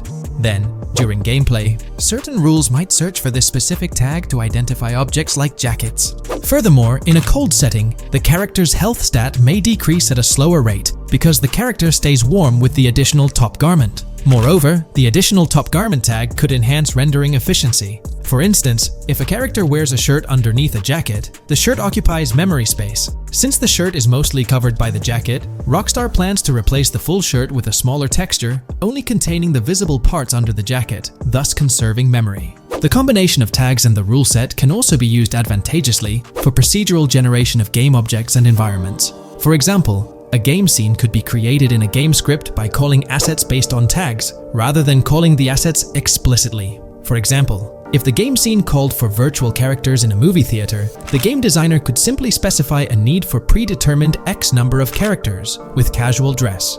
If the designer wanted a sci-fi movie playing at the theater, it might also call for a higher percentage than normal of characters tagged nerdy. The metadata rule set interface would interpret these general instructions at game runtime to randomly generate virtual characters fulfilling those needs. Additionally, this system offers increased efficiency. For instance, the entire character object doesn't need to be packaged before streaming to the GPU for processing. Instead, they can be generated directly on the GPU using existing model and texture assets. Of course, Rockstar aims to utilize as many preloaded GPU textures as possible, while maintaining a realistic variety in the scene. Moreover, this system allows them to control the number of preloaded textures used in a scene. For instance, more textures can be preloaded for complex scenes and fewer for simpler ones. The goal of this video is to provide an overview of the key aspects of this new system, so I won't delve into every example described in the patent. Turning to the details of the specified metadata, in a particularly advantageous embodiment, the following metadata is included for each model and texture: IDs, property tags, match tags, randomization restrictions, expression data, and optimization data. While this selection of metadata has been found advantageous, different groupings and subsets of these tags can be mixed and matched as needed to accomplish particular design goals without departing from the spirit and advantages of the present disclosed inventions. The uses, embodiments, and benefits of each of these fields are described as follows. These elements constitute the metadata, and while I won't delve into each one individually, they essentially represent the various tagging methods Rockstar employs to organize models and textures. These tags facilitate accurate and efficient filtering and sorting of assets within the virtual world. I trust this video provided you with an understanding of the tagging system Rockstar has devised. I'm personally excited about the potential for greater NPC variety in this vast world. Feel free to share your thoughts in the comments below. In today's video, I'll be discussing the recent developments in the GTA 6 mapping project. We'll delve into the latest additions, including new locations featured in Trailer 1, adjustments to existing locations, refinements in certain areas, and exciting discoveries from the latest trailer, such as the yacht interior, surfboards, Princess Robot bubblegum, and more. Let's start by examining the mapping project itself. It's been some time since our last update on this front, and there have been notable changes to the map since then. This iteration represents the most recent version of the GTA 6 mapping project, spearheaded by Dupee's Zero R. Below, you'll find a roster of individuals who have contributed to this endeavor, and it's worth noting that this list has been recently updated. This project stands as the largest and most comprehensive effort within the fan community, with the goal of predicting the map of GTA 6 as accurately as possible prior to its official unveiling. Dupee's Zero R mentioned that there's still an extensive list of elements to incorporate and modify, but for now, this update suffices. Anticipate further alterations to the map in subsequent updates. This iteration represents the latest version of the GTA 6 mapping project. Notable adjustments have been made to the legend and the manner in which various elements are annotated on the map. All markers now include viewing cones to indicate their general viewing direction. However, it's important to note that the angle of these cones is merely symbolic. Additionally, speculative location markers have been updated with red outlines to differentiate them from non-location markers.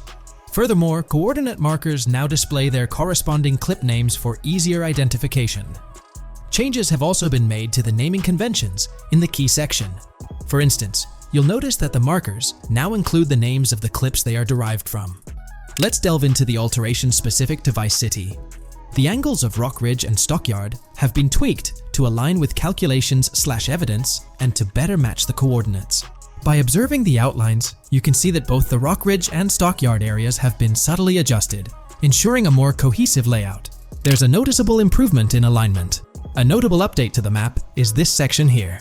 Previously, absent features have been incorporated from the edges of one of Rock Ridge's mini-maps, and adjustments have been made to the water's edge in that vicinity, now depicted in dark green to indicate the genuine boundaries of this section of the Vice River.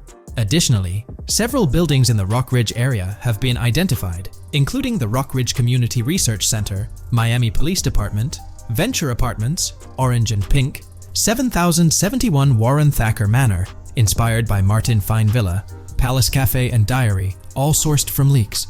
Furthermore, there are two speculative markers outlined in red, representing locations from the trailer. One in Rock Ridge is speculated to be the Hammer Hamlet Ladies location, while the other marks the high roller scene from the trailer. You can find the timestamps for both scenes on the map. Updates have been made to the route of the I-404, incorporating new evidence. This includes adjustments in Vice Beach and the positioning of the road near Rock Ridge. Notably, there have been alterations to the highway section near the airport. Additionally, speculative terrain and building positions in Washington Beach have been revised to align more closely with the evidence. Changes have been made to the shapes and locations of the Ritz-Carlton Bal Harbour, Akoya condos, and Jade Ocean condos. Furthermore, alongside the speculative road and landmass in the Bayfront Heights area, the Y Vice City and Gate/Continental hotels have been included in the Vice Beach vicinity. Additionally, several minor adjustments and fixes have been implemented. Regarding the Vice Beach area, there have been additions of new buildings supported by recent evidence. These include 200 Ocean Drive, 260 Ocean Drive, 1043 Washington Avenue, Beach Park Hotel, and Council Towers North.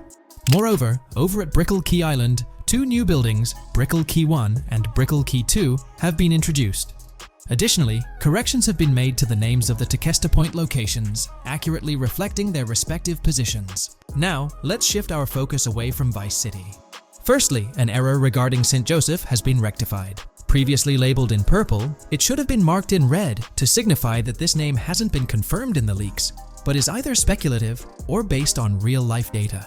Moving westward towards Port Gellhorn, there have been notable additions to the leaked industrial area opposite the state prison, along with improvements to the prison itself. Several speculative structures, highlighted in red, including a water tower and industrial buildings, have been incorporated, along with a cell tower across from the prison. Heading south to the Keys, significant improvements have been made.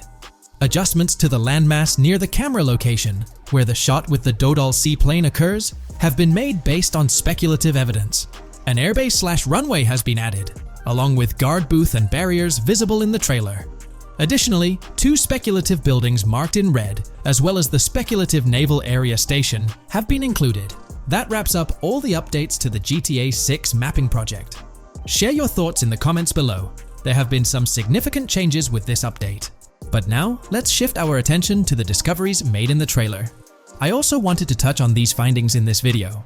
This marks the initial Reddit post. In the GTA 6 trailer, you can see through the yacht windows and see the interior even though it's very far away. However, in GTA 5, you can't at all see the interior even from close up. We will probably get inside the yacht and maybe even houses, or at least see inside it. In the shot of the Venetian island, it's evident that there will be a high density of yachts. It seems that the boats will be easily accessible, and based on the leaked shot featuring Jason on a boat from 2022, it's probable that players will have the freedom to enter, drive, and explore yachts like the catamaran seen in the opening scene of the trailer. Now, on to the next discovery, surfboards. Know a lot of people been talking about surfing, and while there's still nothing indicating it being an interactive minigame, surfboards are in-game and seen in the trailer. Surfboards were in 5, but only on the tops of certain cars, and a few static ones at the beach. What do you all think?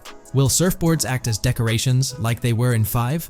Or will it be a fully fledged minigame? Personally, I'm not fully convinced yet, but if NPCs do have actual schedules/lives, I can't see things like surfboards just being static, especially at the beach. My guess is we'll see NPCs bring their own items to and from the beach, including surfboards, but the interactiveness is still in question. From the leaks, there hasn't been any information indicating that surfing will be an interactive activity in the game. Nonetheless, there have been numerous articles discussing this possibility, like the one mentioned here. Major GTA 6 leak allegedly hints at surfing to debut in series. The upcoming GTA 6, officially untitled, leaks are becoming more frequent and interesting, with a recent one revealing that the upcoming title will include new water sports, such as surfing. According to a report by the Dexerto gaming website, a leaker named Alix Venturas revealed on Twitter that Rockstar Games plans to improve the water physics in Grand Theft Auto 6 and will introduce several water-based activities. While the gaming studio has not officially commented on the leak, players are convinced, given that Grand Theft Auto 6 will almost certainly feature Vice City, a fictional version of Miami, Florida, known for its beaches and water activities. However, it's important to note that these rumors haven't been confirmed by either the official leaks or the trailer. It remains to be seen whether these surfboards will merely serve as decorations. Now, on to the next and final discovery I'd like to highlight in this video, which might just be your favorite. Princess Robot Bubblegum is confirmed to be in GTA 6. Just like the Righteous Slaughter game series, Princess Robot Bubblegum is seen on a shirt, and will most likely return with more episodes. The series originally appeared in The Ballad of Gay Tony, and again with more episodes in GTA 5, making this the 3rd appearance. If you haven't been following the latest news on GTA 6 over the past year, you might be surprised by how much information has emerged. Here's a comprehensive update on everything we currently know about GTA 6. We have details about a wide array of items and tools featured in GTA 6. These include the auto dialer, binoculars, immobilizer bypass, cutoff tool, painkillers, pool cue, trauma kits, golf driver, food and drink, golf putter, USB drive, golf iron, crowbar, golf wedge, torch, jammer, duffel bag for looting, cigarettes, and a loot backpack. Let's discuss the game engine. Developers have made significant enhancements to the Euphoria physics engine, improving ragdoll physics and overall game mechanics compared to GTA 5. Now let's discuss the multiplayer aspect. In a leaked clip from GTA 6, we observed a multiplayer session with a player count. This suggests there were 2 players present in the lobby, out of a maximum capacity of 32 slots. This mirrors the setup seen in Red Dead Online and GTA Online, where the capacity is stated as 32, but practically accommodates 30 players plus 2 spots reserved for spectators. While hopes for larger lobbies persist, it appears the testing phase involves 30-player lobbies. Leaks also suggest advanced weather systems, including heavy fog, a feature that was less common in GTA 5. Moving on to collectibles, there's mention of Wyman car parts. In a clip featuring Lucia, a developer is seen placing a cardboard box with a circular icon, indicating it as lootable. Debug text on this box identifies it as collectibles car parts, and Wyman car parts boxed generic used, suggesting players can collect car parts, possibly tied to a character named Wyman who shares a passion for classic cars with Jason. Regarding collectible hats, there's footage of Jason in an apartment where a developer interacts with a hat labeled as an ambient collectible hat, according to debug text. This hints at the inclusion of clothing items as ambient collectibles within the game. Additionally, a comprehensive list of all brands featured in the game is provided. While some brands may be integral to the story, many are included for realism and immersion. The list is displayed on screen for viewers to pause and inspect at their leisure. Similar to Red Dead Redemption 2, the weapon wheel in GTA 6 will be divided into 3 sections: weapons, equipment, and gear. Notably, players can dual-wield different weapons and access a quick item inventory displayed in the bottom left corner of the screen. While leaked recreations of the weapon wheels provide a glimpse, it's expected that the final version may evolve during the game's development. In a video snippet, an NPC is observed shooting at Jason, triggering a health tip to appear on the left side of the screen when Jason's health decreases. Additionally, the game will feature lighting and skybox systems, similar to those in Red Dead Redemption 2.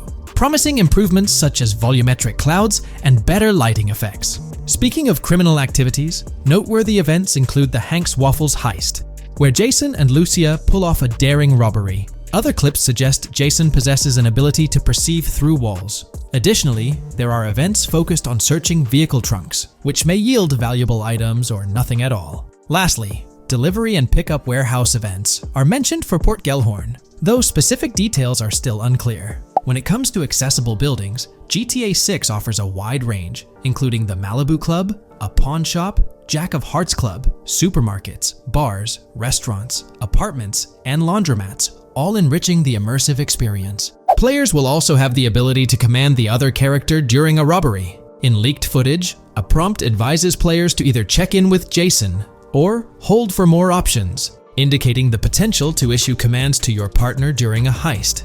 This feature aims to streamline gameplay, enabling effective control of both characters simultaneously.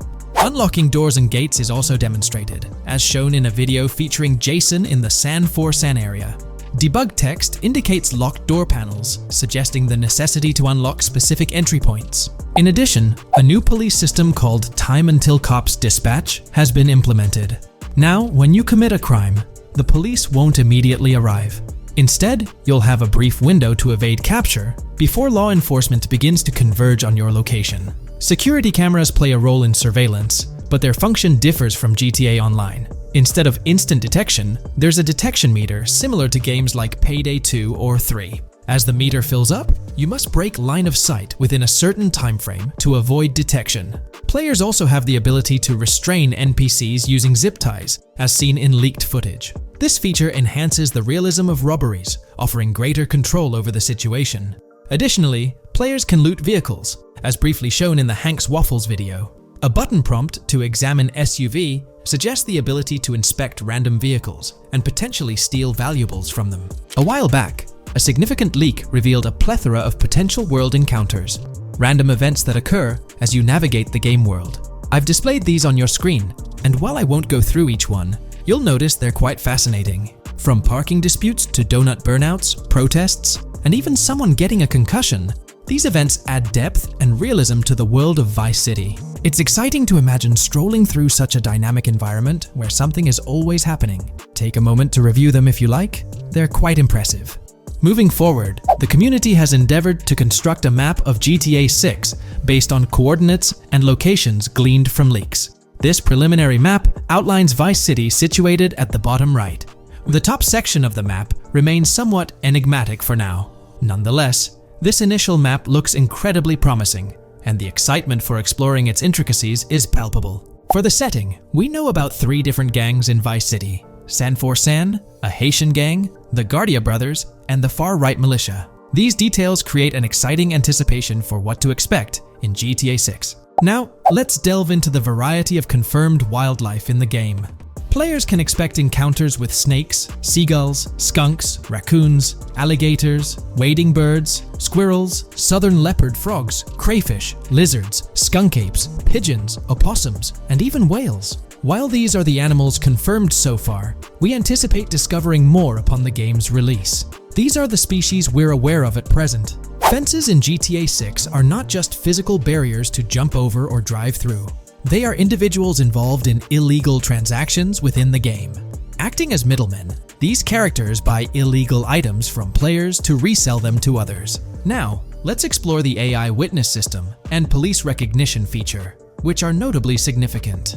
In the Hank's Waffles robbery video, beneath the wanted level stars, there's a mention of full description, suggesting that witnesses can provide detailed information about you. This implies that once identified, the police will recognize you. When Lucia enters a police vehicle, there's initially no vehicle description, but this quickly changes to a full vehicle description. This indicates that law enforcement will possess detailed information about your vehicle. Moreover, the text warns that any vehicle seen entering will be noted by the authorities. This suggests that even after losing a wanted level, if spotted again in the same vehicle, the police will pursue and apprehend you. During the robbery scene, Jason attempts to prevent customers with yellow icons above their heads from calling the cops or fleeing. Additionally, a female NPC inside the diner exhibits similar behavior, with her icon flickering as Lucia leaves, turning red when surrounded by cops, and then fleeing upon spotting Lucia. These advanced NPC systems indicate a more sophisticated interaction model. Regarding item sharing, Jason and Lucia appear to be able to share items between them. For instance, in one clip, Jason steals items from containers, keeping some for himself while sharing others. Regarding sound design, it's no surprise that GTA 6 will feature more realistic soundscapes. Weapon sounds are crisper and more authentic, with increased volume for a more immersive experience. The impact of bodies hitting the floor will have a deeper thud, creating a more visceral effect. Police sirens will reverberate off buildings and environmental elements more realistically, while the sound of items will vary depending on the surroundings. For instance, if you're in a shipping container, sounds will echo more, adding depth to the auditory experience. Overall, these sound enhancements aim to emulate real-life scenarios more accurately, contributing to the game's realism. Moving on, we have an extensive list of every confirmed vehicle slated to appear in GTA 6, sourced from both the game files and leaks. I covered these in detail in a previous video, so I won't repeat them here. However, I've provided them on your screen for your reference. If you're interested in exploring the full list yourself, you can find them on page 30 of the document. The game features improved vehicle damage and handling, as seen in clips where crashes result in realistic effects, like splitting front fenders and bending car hoods. Furthermore, car interiors now include a functional GPS and waypoint system, enhancing immersion, especially in first-person driving. Players also have the option to enter a car from the passenger seat, adding a touch of realism to gameplay. These details highlight GTA 6's commitment to intricate design elements, evident in its meticulous attention to detail throughout the game. In addition, several new gameplay mechanics have been revealed. Players will now have the ability to walk while in cover, a long-awaited feature that introduces prone movement for the first time in GTA gameplay. Loot bags will allow for storing additional items, and players can now drop and pick up weapons. A new under fire animation has been introduced where characters cover their faces during combat, and players can opt to self-revive after sustaining heavy damage. Other significant mechanics include the ability to switch shoulders while aiming down sights, grappling during hand-to-hand combat, and the introduction of buddy communications and a buddy ping system. This system, likely shared between protagonists Jason and Lucia, remains intriguing, with its full functionality yet to be revealed. Additionally, a new cover mode has been introduced, altering the way shooting from car windows is executed. Characters will now fully lean out of windows, enabling full 360-degree shooting. Furthermore, a new ability system has been introduced, potentially exclusive to Jason, allowing for a form of wall perception. Whether Lucia will possess this ability remains uncertain. Players can also interact with a greater variety of objects and NPCs, engaging in actions such as carrying bodies, committing robberies, issuing threats, and conversing during criminal activities. Moreover, the ability to pick up additional items, such as beer bottles and cans, enhances the overall gameplay experience. Let's explore some of the exciting new gameplay systems. Firstly, there's the introduction of money laundering, hinted at during the Hank's Waffles robbery. An icon found near the car wash property featured a washing machine with a dollar sign, suggesting potential opportunities for money laundering. This implies that players may be able to purchase properties with the intent of laundering money, although specific details on mechanics remain undisclosed. Nevertheless, it appears players will once again have the option to acquire certain types of businesses for illicit activities. Additionally, there's a confirmed lineup of weapons, which includes a rocket launcher, assault rifle, baseball bat, polymer pistol, knife, bolt-action sniper rifle, Molotov cocktail, spear gun, which is intriguing, smoke grenade, compact SMG, flashbang, micro SMG, sniper rifle, heavy machine gun, auto rifle, and pump-action shotgun. Moreover, glimpses of Jason in various states, sporting different hair lengths and facial hairstyles, suggest a hair growth system akin to Red Dead Redemption 2. This feature seems highly likely given the game's lineage. In terms of sustenance, players can consume items directly from their inventory. In a scene at a gas station, Jason adds wine, soda, and fruit to his inventory, highlighting the ability to eat and drink on the go, akin to mechanics seen in Red Dead and GTA Online. In GTA 6, you can expect to encounter raccoons rummaging through trash cans and stealing food bags. This is evidenced in the game files, which document 3 world events: raccoon climbing out of garbage, raccoon rummaging through trash, and raccoon stealing food. While there are numerous intricate details to explore, we've uncovered a multitude of confirmed locations spread across Vice City and its surrounding areas. Naturally, Vice City serves as the central hub, encompassing neighborhoods such as Edgewater, North Vice City, Rock Ridge, Little Haiti, Vice Beach, South Beach, Washington Beach, and Key Biscayne. Additionally, there's Port Gellhorn, which appears to be a distinct city akin to Sandy Shores or Palito Bay from previous games. Other notable spots include Yorktown, Ambrosia, Sundown, The Keys, La Pearl, Red Hill, Lake Leonida, Hamlet, Stockyard, Homestead, Grass Rivers, Ikenfaka, various underwater locations, and more. Each of these locales is meticulously detailed, with numerous mini locations nestled within them. It's remarkable how much information we already have about the game's expansive geography. In GTA 6, if your character sustains injuries, health will regenerate slowly over time. To expedite recovery, you can access the weapon wheel and utilize a healing item. Unlike GTA 5, where health only regenerates up to 50% naturally and requires snacks for full recovery, GTA 6 appears to allow for natural regeneration to full health, albeit at a slower rate. While not officially confirmed, it's implied that using a medical item will accelerate this healing process. Regarding open-world activities, there are 7 confirmed activities thus far: dice, golf, fishing, races, adventuring, shipments, and delivery van events. A video showcases a delivery van event near the industrial area of Port Gellhorn, featuring active security cameras that add complexity to potential heists. 2 distinct event types mentioned in the events list are Pragmatic Cool and Chaotic Romantic, introducing a new event type called Cop Trap, strategically placed in various locations across the map. The confirmed locations are displayed on your screen, indicating that law enforcement will deploy different tactics to apprehend you. Next, let's explore the array of new features spanning 2 full pages. Firstly, an enhanced AI system is showcased in a video, where enemy AI targets Lucia once she turns around. These adversaries demonstrate improved decision-making, adapting their shooting tactics dynamically based on the situation. Notably, they adjust their positioning relative to nearby objects, aiming to avoid frustrating head-glitching tactics. Additionally, they display more tactical behaviors, such as lowering their profile during reloads and employing lateral strafing while firing. NPC behavior has also undergone enhancements, with AI groups no longer wandering individually, but moving in clusters, reminiscent of the dynamics seen in Red Dead Redemption 2. This is evident in a video where Lucia encounters a group of tourists engaged in conversation as they pass by. This enriches pedestrian interactions beyond the independent roaming seen in GTA 5, now featuring diverse groups and even couples strolling together, enhancing the game's realism.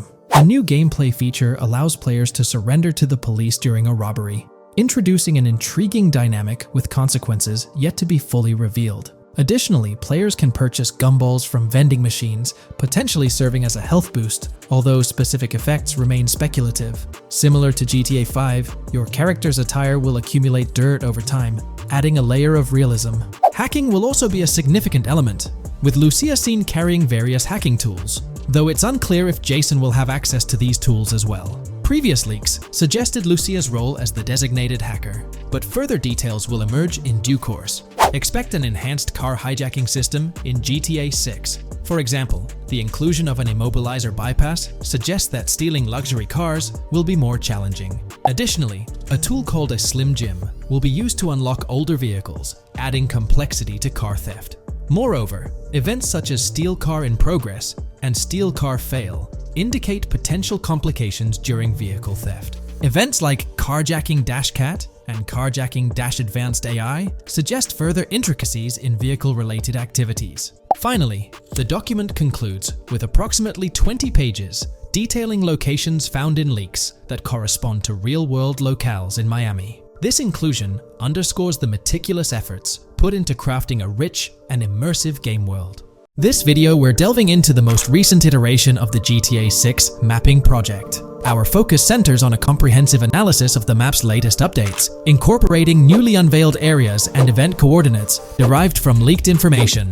Additionally, we will explore fresh insights from the initial official trailer, including the revelation of an accessible plaza. A noteworthy aspect we'll be dissecting is the potential expansiveness of the map, hinted at by newfound highway evidence in the trailer.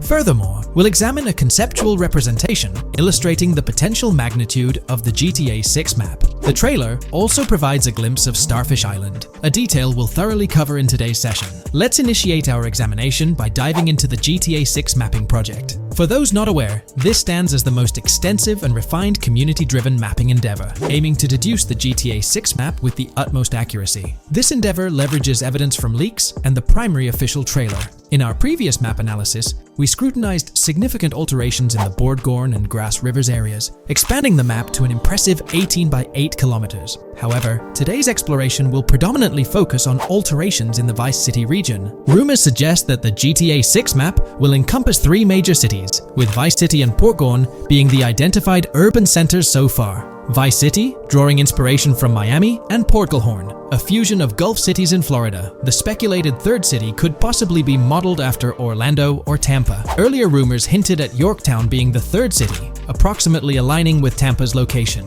However, intriguingly, structures observed in leaked material from Portgorn were reminiscent of Panama City. Rockstar appears to amalgamate elements from distinct cities to craft a unique virtual landscape. Turning our attention specifically to Vice City, notable modifications are discernible in the Stockyard and Crosstown area. While these alterations may not be immediately apparent, a thorough comparison with the prior map iteration reveals notable changes in street layouts for improved connectivity. Building positions, including the relocation of the Jack of Hearts nightclub, featured in leaks and the trailer, signify significant shifts. Adjacent structures visible in the trailer's music video shoot scene have undergone subtle rearrangements. A noteworthy addition to the GTA 6 mapping project encompasses events gleaned from leaks, introducing a dynamic layer to our understanding of the evolving landscape. At present, we've pinpointed 4 events on the map, marked by light blue dots. These events include the missing persons poster at the liquor store, the big cat cage roof at Everyday Art Elephant, and the Everyday Art Sidewalk Creep, all clustered around the Crosstown SL Stockyard area. Meanwhile, there have been notable changes in the Vice River area,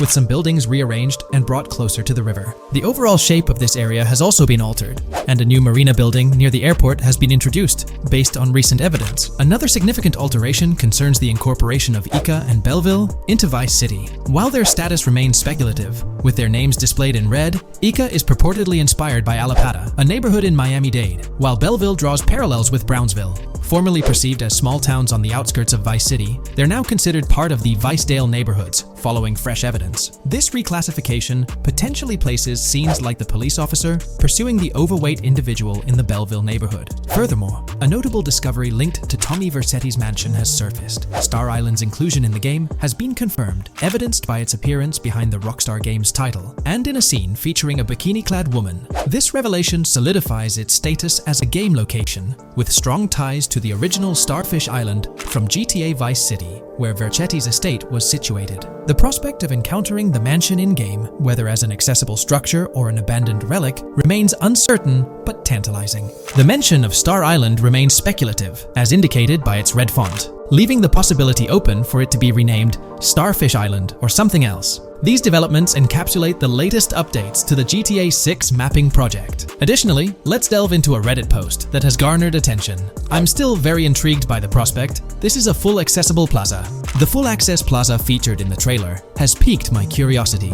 This snapshot is captured during a scene where Jason and Lucia evade the police momentarily. Positioned on the right side of the frame is a sign, presumably denoting a mall within the game. Notably, several brand names, including Kowalski, Callis, Scala, and Alpha, are visible on this sign. Furthermore, a portion of the mall's name briefly appears, starting with ever. Could it be Evergreen Plaza or another variation? The answer remains elusive, and we'll have to await further developments to unravel this mystery. I can pretty much bet on it that this shit will indeed be fully accessible. Most of the signs on that structure look to be clothing and accessory shops, which would easily mean it's accessible to us. I'm really hoping the mall makes a return in this one and will serve kind of as a player hub when online drops. Oh, that would be good. Maybe a spot where you can't attack. Could meet people to join up for races, heists, etc. That would be pretty neat. Now let's shift our focus to some additional findings that might provide evidence for the existence of the third major city in GTA 6. Furthermore, we'll explore why the actual map size of GTA 6 could potentially surpass the estimations derived from the mapping project.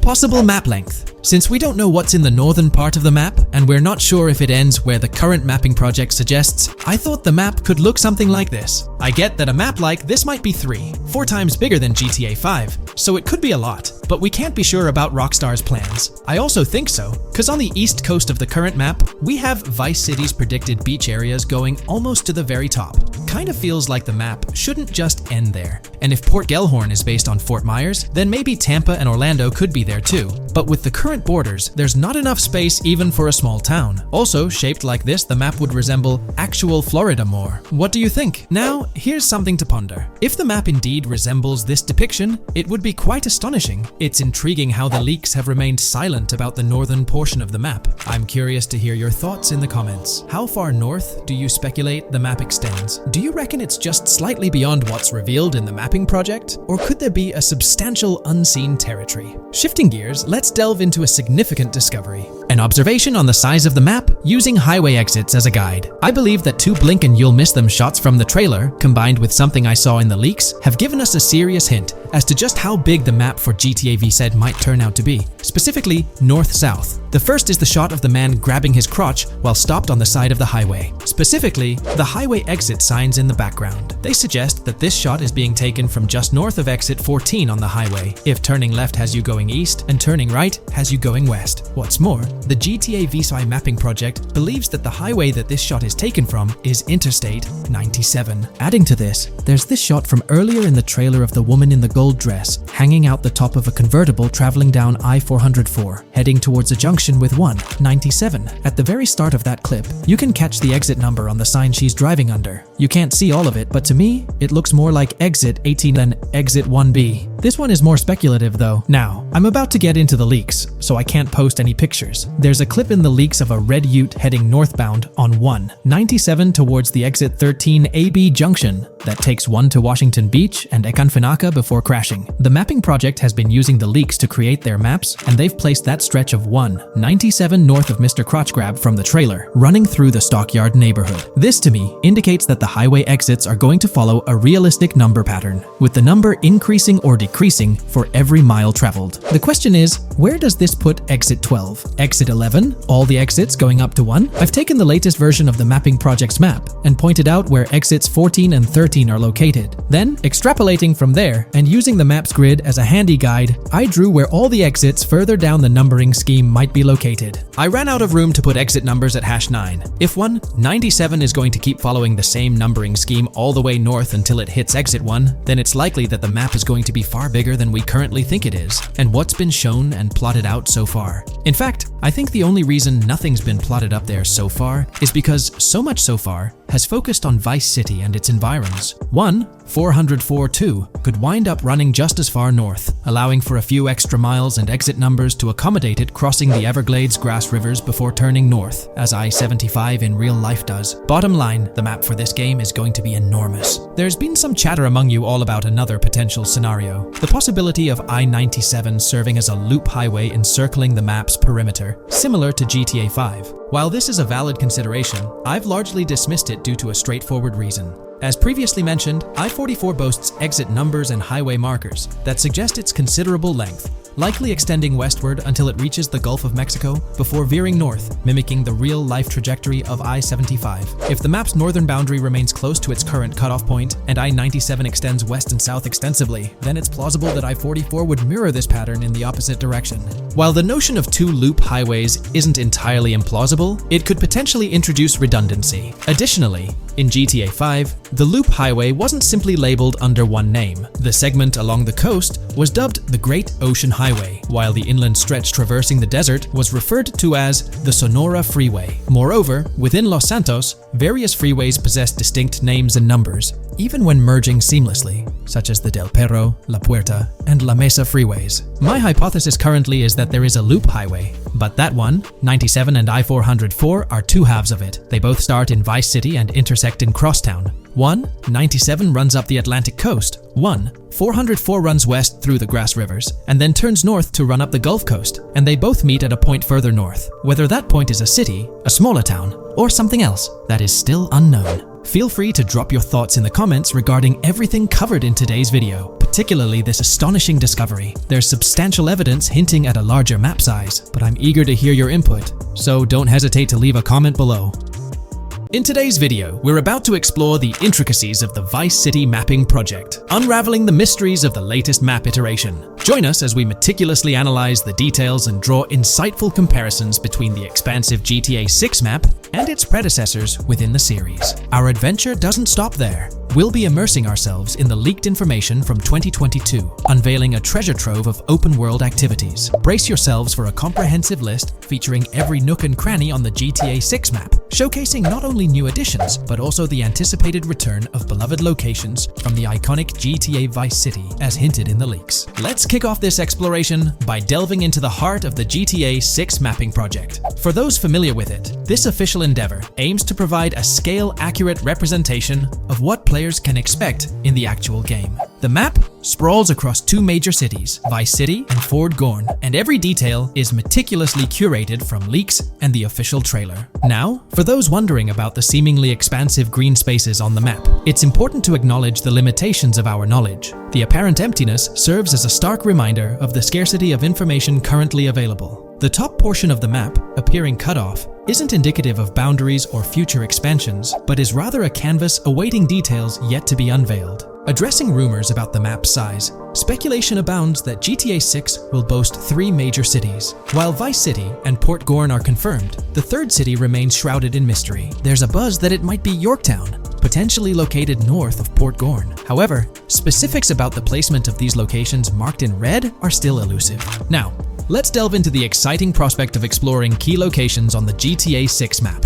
These names, extracted from the official trailer and leaks, offer a tantalizing glimpse into the rich and diverse world awaiting players. Get ready to traverse the landscapes of Yorktown Red Hill Fairyland Forest, near Berryland, a whimsical Disneyland parody, Ambrosia Lake, Leonida, Lore North, Beaches Belleville, Ica, Vice City, Hamlet, Grass Rivers, and the enigmatic Gator Keys. As our journey unfolds, stay tuned for more updates, insights, and speculations surrounding the continually expanding universe of GTA 6. The road ahead promises thrilling surprises, and we're here to navigate it together. Now, let's delve deeper into the intriguing details surrounding Port Gellhorn. The bustling streets and structures around Hank's Waffles Diner, a focal point for a heist according to the leaks, spark anticipation for dynamic in-game events. The meticulous rendering of these locales not only captures the essence of the city, but also invites players to immerse themselves in the narrative-driven experiences that Rockstar Games is known for. Examining the speculative changes in Port Gellhorn, the notable relocation of the Port Gellhorn airfield suggests a strategic reimagining of the city's layout. This shift, coupled with the adjustment of the Port Gellhorn Raceway, hints at a carefully planned urban evolution,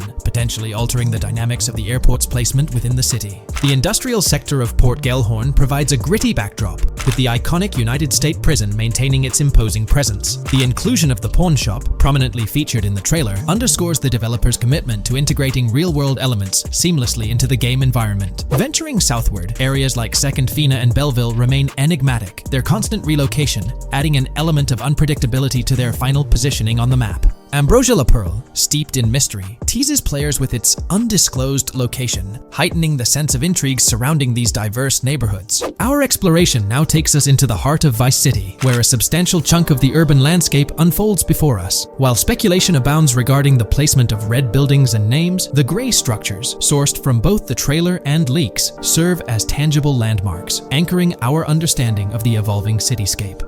Vice Beach emerges as a vibrant district, adorned with numerous hotels that were meticulously analyzed in previous videos, providing a tangible link between the virtual world and its real-life counterparts. Washington Beach, with its diverse skyline, beckons players with promises of new adventures, enhanced by the improved streets of Stockyard, Little Haiti, Rock Ridge, and Crosstown, as showcased in the trailer footage. Descending further into the enchanting realm of Grass Rivers, we come across the enigmatic district of Hamlet, speculated to mirror the charm of Homestead. Yet, the persistent red designation leaves us tantalizingly in the dark about its precise location. This region reveals fascinating landmarks, including a power plant nestled at Turkey Point and a sewage treatment plant, painting a vivid picture of the industrial landscape, as gleaned from leaked footage. The presence of Grass Rivers itself, along with the mysterious Gator Keys and the alluring sundown, adds an extra layer of intrigue to this particular segment of the expansive GTA 6 map. A moment of appreciation is certainly due to the dedicated individuals steering the mapping project, whose commendable efforts grant fans an evolving and detailed peek into the GTA 6 world. Their commitment to accuracy and meticulous attention to detail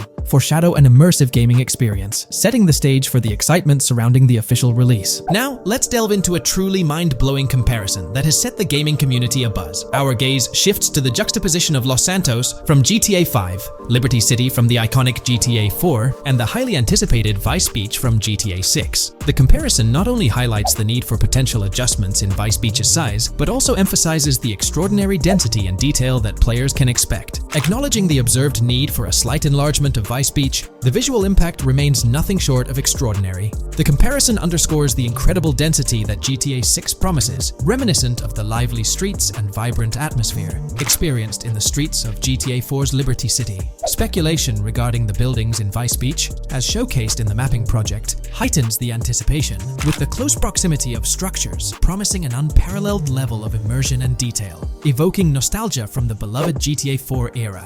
This meticulously crafted map stands as a colossal playground, harking back to the bustling streets that made GTA 4 a standout title. The intricate detailing, the tightly packed urban landscape, and the anticipated density all point towards an experience that pays homage to the franchise's esteemed roots, while pushing boundaries in the expansive open-world genre. The enormity of GTA 6, both in size and detail, heralds a new era in gaming. The astonishing comparison, showcasing the potential density and intricacy of Vice City, is nothing short of a revelation. A special acknowledgement goes out to the mapping community for their outstanding work in envisioning an entire Vice City characterized by a multitude of buildings. The level of density and detail promised is unprecedented and is set to redefine the benchmarks of open-world gaming. The concept of an expansive map allegedly featuring 3 cities elevates the excitement, presenting players with a gaming landscape of unparalleled proportions. Now, delving into the realm of open-world activities revealed in the 2022 leaks, the thrill intensifies. With 4 confirmed activities and the potential inclusion of DICE, GTA 6 promises a diverse range of immersive experiences. Golf, fishing, and races are confirmed elements that contribute to the dynamic and engaging environment that Rockstar Games is crafting.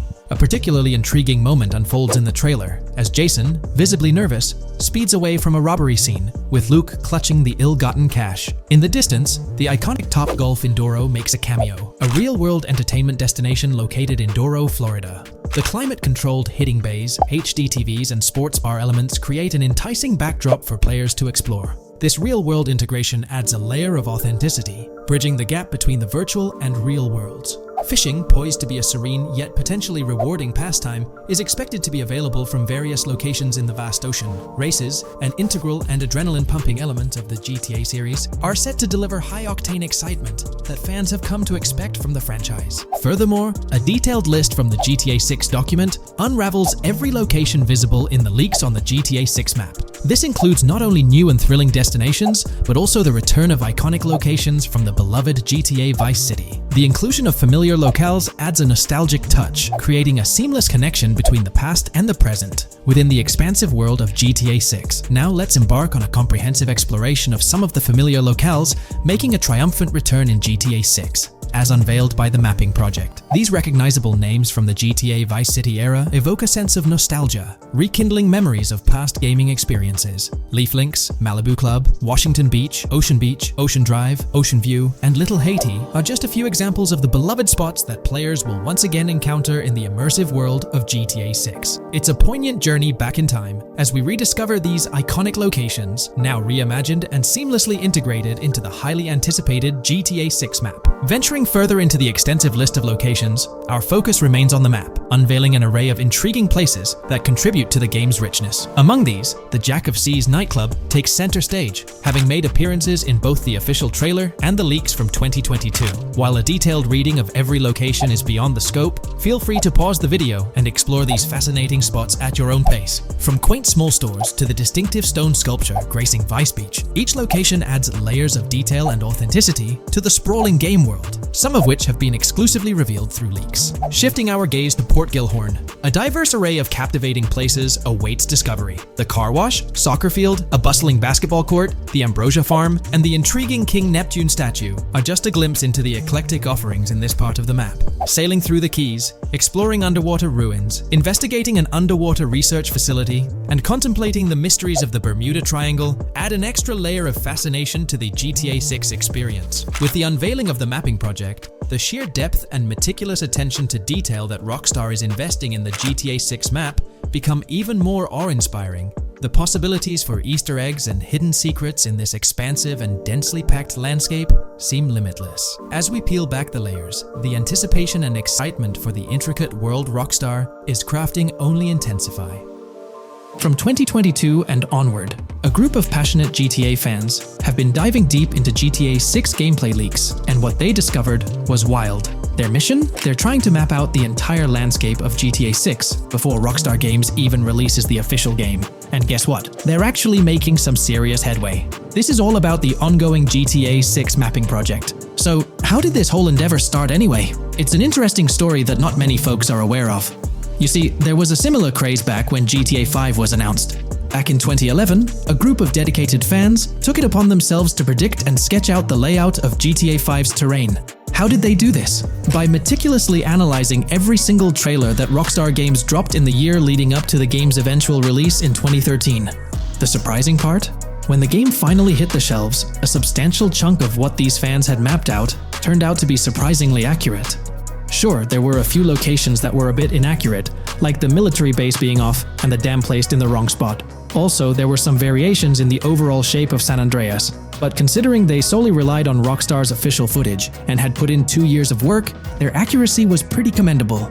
Now imagine this, if they could pull off that level of detail with just the trailers, think about what these enthusiasts could achieve with the leaked, under-the-radar stuff that slipped out prematurely.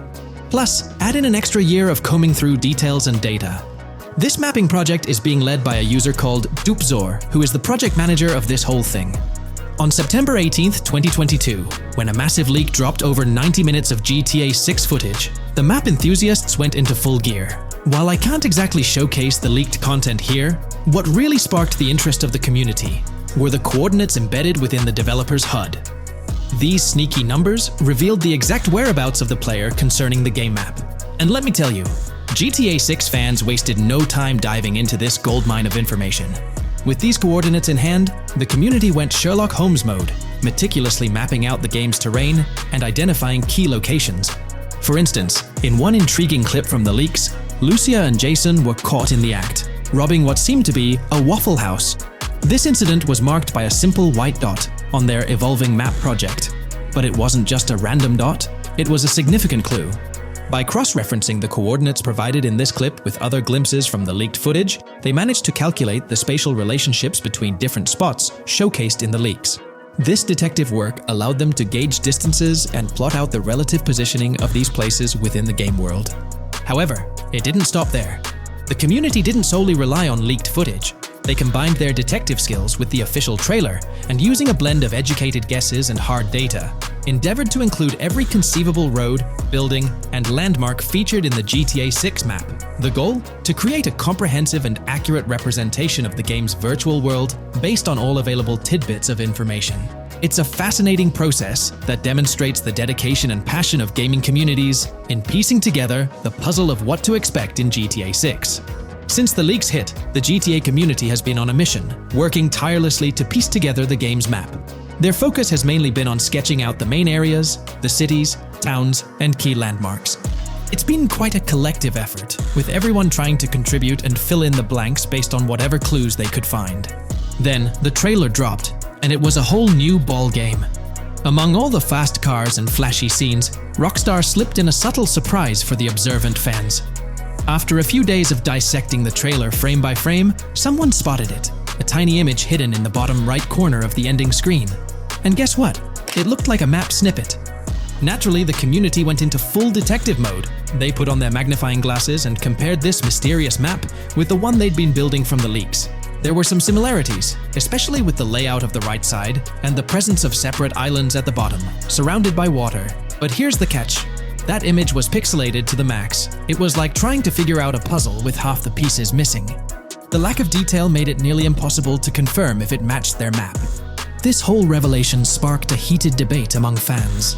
Some folks started wondering if Rockstar deliberately threw this low-res map nugget to mess with their heads. Could it be that Rockstar is messing with the community, leading the GTA 6 mapping project into the wrong path? It's pretty odd for Rockstar to include this map, as it was deliberately placed. When it comes to safeguarding the details of their upcoming games, Rockstar is notoriously tight-lipped. So, when those leaks dropped in 2022, it really threw a spanner in the works for the company. It's kind of a déjà vu situation, considering a similar thing happened back when GTA 5 was in the spotlight. I can't help but wonder if Rockstar did this deliberately, as a deliberate move to shake things up and keep everyone guessing. But then again, we, the GTA fans, are pretty good at concocting theories out of thin air. Now, about that mysterious, highly detailed artwork nestled in the official wallpaper, that's what's really piqued my interest. It's like this odd piece that stands out from the rest, making me think it wasn't just randomly thrown in there. There's gotta be some intention behind it, right? The big question swirling around is whether it's a sly misdirection or a subtle clue for the savvy gamers. But honestly, we won't get any answers until the game hits the shelves, or maybe, if we're lucky, after another sneak peek in a new trailer. The GTA 6 mapping community dove headfirst into dissecting this artwork, but truth be told, there wasn't much to work with. So, they've been sticking to the stuff they can actually confirm. Oh, and those maps floating around, especially the ones from IGN and PC Gamer, they're more like creative interpretations. Think of them as speculative mock-ups cooked up by the mapping community based on their hunches and educated guesses. There's a whole lot of imagination at play there, but none of it has received the official stamp of confirmation. The GTA 6 mapping project might not be dropping any bombshells about unknown locations in the game, especially considering how the gameplay leaks already spilled quite a bit on what's in store. Now, the heart of this community effort lies in the finer details. They're all about pinning down the exact spots where these landmarks and locations are going to be placed within the game's vast world. However, let's be real here. They've barely scratched the surface, covering roughly just 10% of the entire map. Still, kudos to them for the tremendous effort and progress they've managed to make with what they have.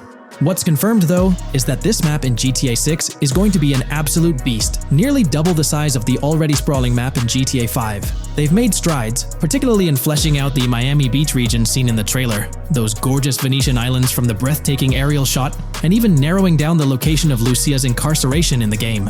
Looking ahead, this ongoing commitment over the coming years will gradually unveil more insights into what we can anticipate from the GTA 6 map. The anticipation is real, and it's fascinating to witness how this mapping endeavor will continue to shape our expectations for GTA 6. Looking at the timeline, it's pretty clear that both the completion of the project and the release of GTA 6 are still a considerable number of years down the road. But let me tell you, the dedication and hard work displayed by this community are nothing short of remarkable. Honestly, they deserve way more recognition for what they're doing. If you're keen on staying updated with the latest progress, or even lending a hand to this endeavor, I strongly recommend hopping onto the GTA 6 mapping community Discord. You'll find the link in the description below. These individuals have a monumental task ahead of them. But you know what? It's an incredibly intriguing project. Back in the days before GTA 5, I didn't even know something like this was happening behind the scenes. But now, as we patiently wait for 2025, every snippet of information or rumor about GTA 6 gets me all excited. And out of everything related to the game, I find the mapping community's tireless efforts the most captivating and commendable. A massive thank you to every single person contributing their time and effort to this project. I genuinely cannot wait to witness the final result of all their hard work.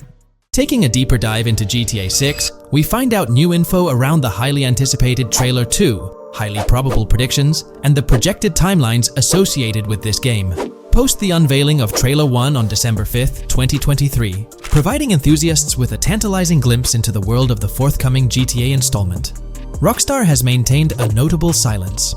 Despite the absence of official announcements, the internet has been abuzz with articles and claims, including a recent piece highlighting details allegedly leaked by a Twitter user. It's prudent to approach such assertions with a discerning eye, given the prevalence of misinformation in the digital space, especially with the emergence of numerous GTA 6 themed accounts. Interestingly, amidst the sea of speculations, it's essential to acknowledge the presence of individuals who accurately leaked details about the first trailer on Reddit before its official release. One mysterious figure stands out, predicting not only the featured song, but also pinpointing the release date, directing curious minds to their username as a form of verification. This individual, while refraining from sharing disruptive insights into the game's development, did provide a tantalizing glimpse into new features. Among the disclosed features are the intriguing prospect of dual-wielding weapons, confirmed instances of gore and dismemberment, and the promise of varied sunset colors. A unique addition to the GTA universe includes a Miami-themed 3v3 basketball element, with a connection drawn to a hypothetical collaboration between Rockstar and LeBron James. The figure behind these leaks, having created their account on November 19, 2023, mysteriously vanished shortly after sharing these details, leaving behind a trail of speculative wonder.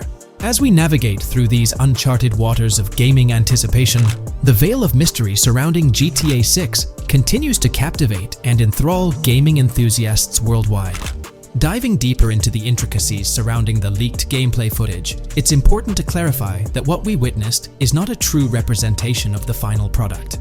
The showcased gameplay is derived from an older build, and the developers have assured the gaming community that the game will undergo significant visual enhancements. This preliminary look is merely a glimpse, offering little resemblance to the expansive and refined map that will unfold when the game is officially released. In evaluating the validity of information, it's pertinent to underscore that Jamie King's perspectives on GTA 6 hold little value, and the credibility of the Reddit leak stands stronger.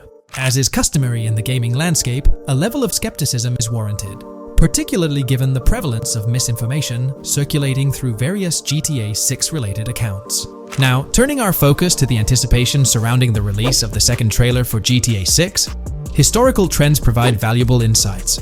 Examining the timelines of previous releases, such as GTA 5 and Red Dead Redemption 2, reveals a consistent pattern. The second trailer typically arrives approximately a year after the debut of the first one. This established rhythm aligns with expectations for GTA 6.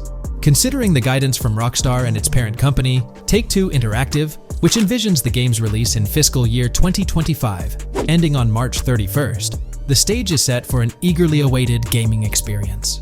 The projected revenue of $8 billion underscores the ambitious plans to deliver groundbreaking titles, with GTA 6 at the forefront. The confirmation of the 2025 release through the first official trailer adds another layer of certainty to the equation. With the prospective release of GTA 6 in the first quarter of 2025, the logical assumption is that the second trailer will make its debut sometime in 2024. Speculations within the gaming community have surfaced, with one user dissecting the first trailer and estimating an August or October release for Trailer 2, followed by a potential final trailer in January. The sentiment resonates with the idea of maintaining momentum and sustaining excitement among fans. An intriguing twist enters the narrative with the potential release of the PS5 Pro in November, suggesting a strategic move to reduce the waiting time for additional information. As the community engages in this dynamic dance of anticipation, excitement mounts for the next trailer, where glimpses of actual gameplay are eagerly awaited. Venturing deeper into the realm of anticipation surrounding GTA 6, comparisons with Red Dead Redemption 2, which boasted 6 trailers, underscore the immense budget and expansive scope that the upcoming installment is set to showcase. Expectations are set for a dynamic marketing approach with 2 trailers, each dedicated to unraveling the story of a protagonist. This anticipation is further fueled by the likelihood of a dedicated gameplay trailer, shedding light on the mechanics and features, as well as a comprehensive trailer providing insights into the vastness of the game's map. Additionally, there's a tantalizing prospect of a trailer focusing on the diverse groups and gangs that inhabit distinct zones within the game. This comprehensive promotional strategy is indicative of a monumental project that promises to redefine the gaming landscape. Now, let's unravel the rationale behind the assertion that GTA 6 is poised for a late 2025 release. Examining the historical trajectory of game releases, particularly the 2-year gap between the initial trailer and the game hitting the shelves, aligns seamlessly with fiscal reports. This alignment serves as a solid foundation for confidence in predicting the game's availability by the end of 2025. Pondering the intriguing possibility that GTA 6's launch timeline might mirror that of its predecessor, GTA 5, sparks curiosity. Noting the first teaser trailer's debut on November 2nd, 2011, and comparing it with GTA 5's unveiling on December 5th, 2023, there's a parallelism that invites speculation. Expanding this analogy to include the release of the first 2 screenshots for GTA 5 on July 12, 2012, suggests a timeline for potential content drops for GTA 6. If we entertain the notion of a 1-year gap between the first and second trailers, mirroring historical patterns, and factor in Rockstar's potential aim for a fall release, an intricate timeline unfolds. Of course, acknowledging the industry's unpredictability, potential delays could sway this projection. Encouraging the community to share their insights, the script opens a channel for predictions regarding the release of GTA 6 Trailer 2. For those intrigued by a personal timeline, a meticulous projection is presented. The anticipation of Trailer 2 making its debut around April or May 2024, strategically ahead of the summer, is poised to keep the gaming community buzzing. Subsequent to this, the prediction of a 3rd trailer, potentially a gameplay trailer, surfacing around October or November of the same year, with the possibility of extending into December, adds to the excitement. Early 2025 is earmarked for another critical trailer, presumably a launch trailer, complemented by TV spots to amplify the buzz. During the interim periods, additional content drops are anticipated, featuring new screenshots, short-form videos, and artworks, ensuring a sustained engagement with the gaming audience. Acknowledging the evolving landscape of marketing, the script posits that character trailers, a hallmark of GTA 5's promotional strategy, may not be a focal point this time. The shift from 3 protagonists in GTA 5 to 2 in the current installment lends credence to this assertion. The first trailer introduced Lucia, and the prediction is that the second trailer will shift the spotlight to Jason, offering glimpses into his character and potentially unveiling more facets of the game's map, including Sport Gilhorn. Furthermore, a dedicated story trailer is envisioned, delving deeper into the narrative, characters, and plot. If Rockstar aims to sustain the momentum generated by the first trailer and is eyeing an early 2025 release, the likelihood of witnessing the second trailer before the summer of the current year becomes plausible. This expansive and speculative exploration of GTA 6's potential trajectory invites the gaming community to share their perspectives, fostering an engaging discourse in the comments section.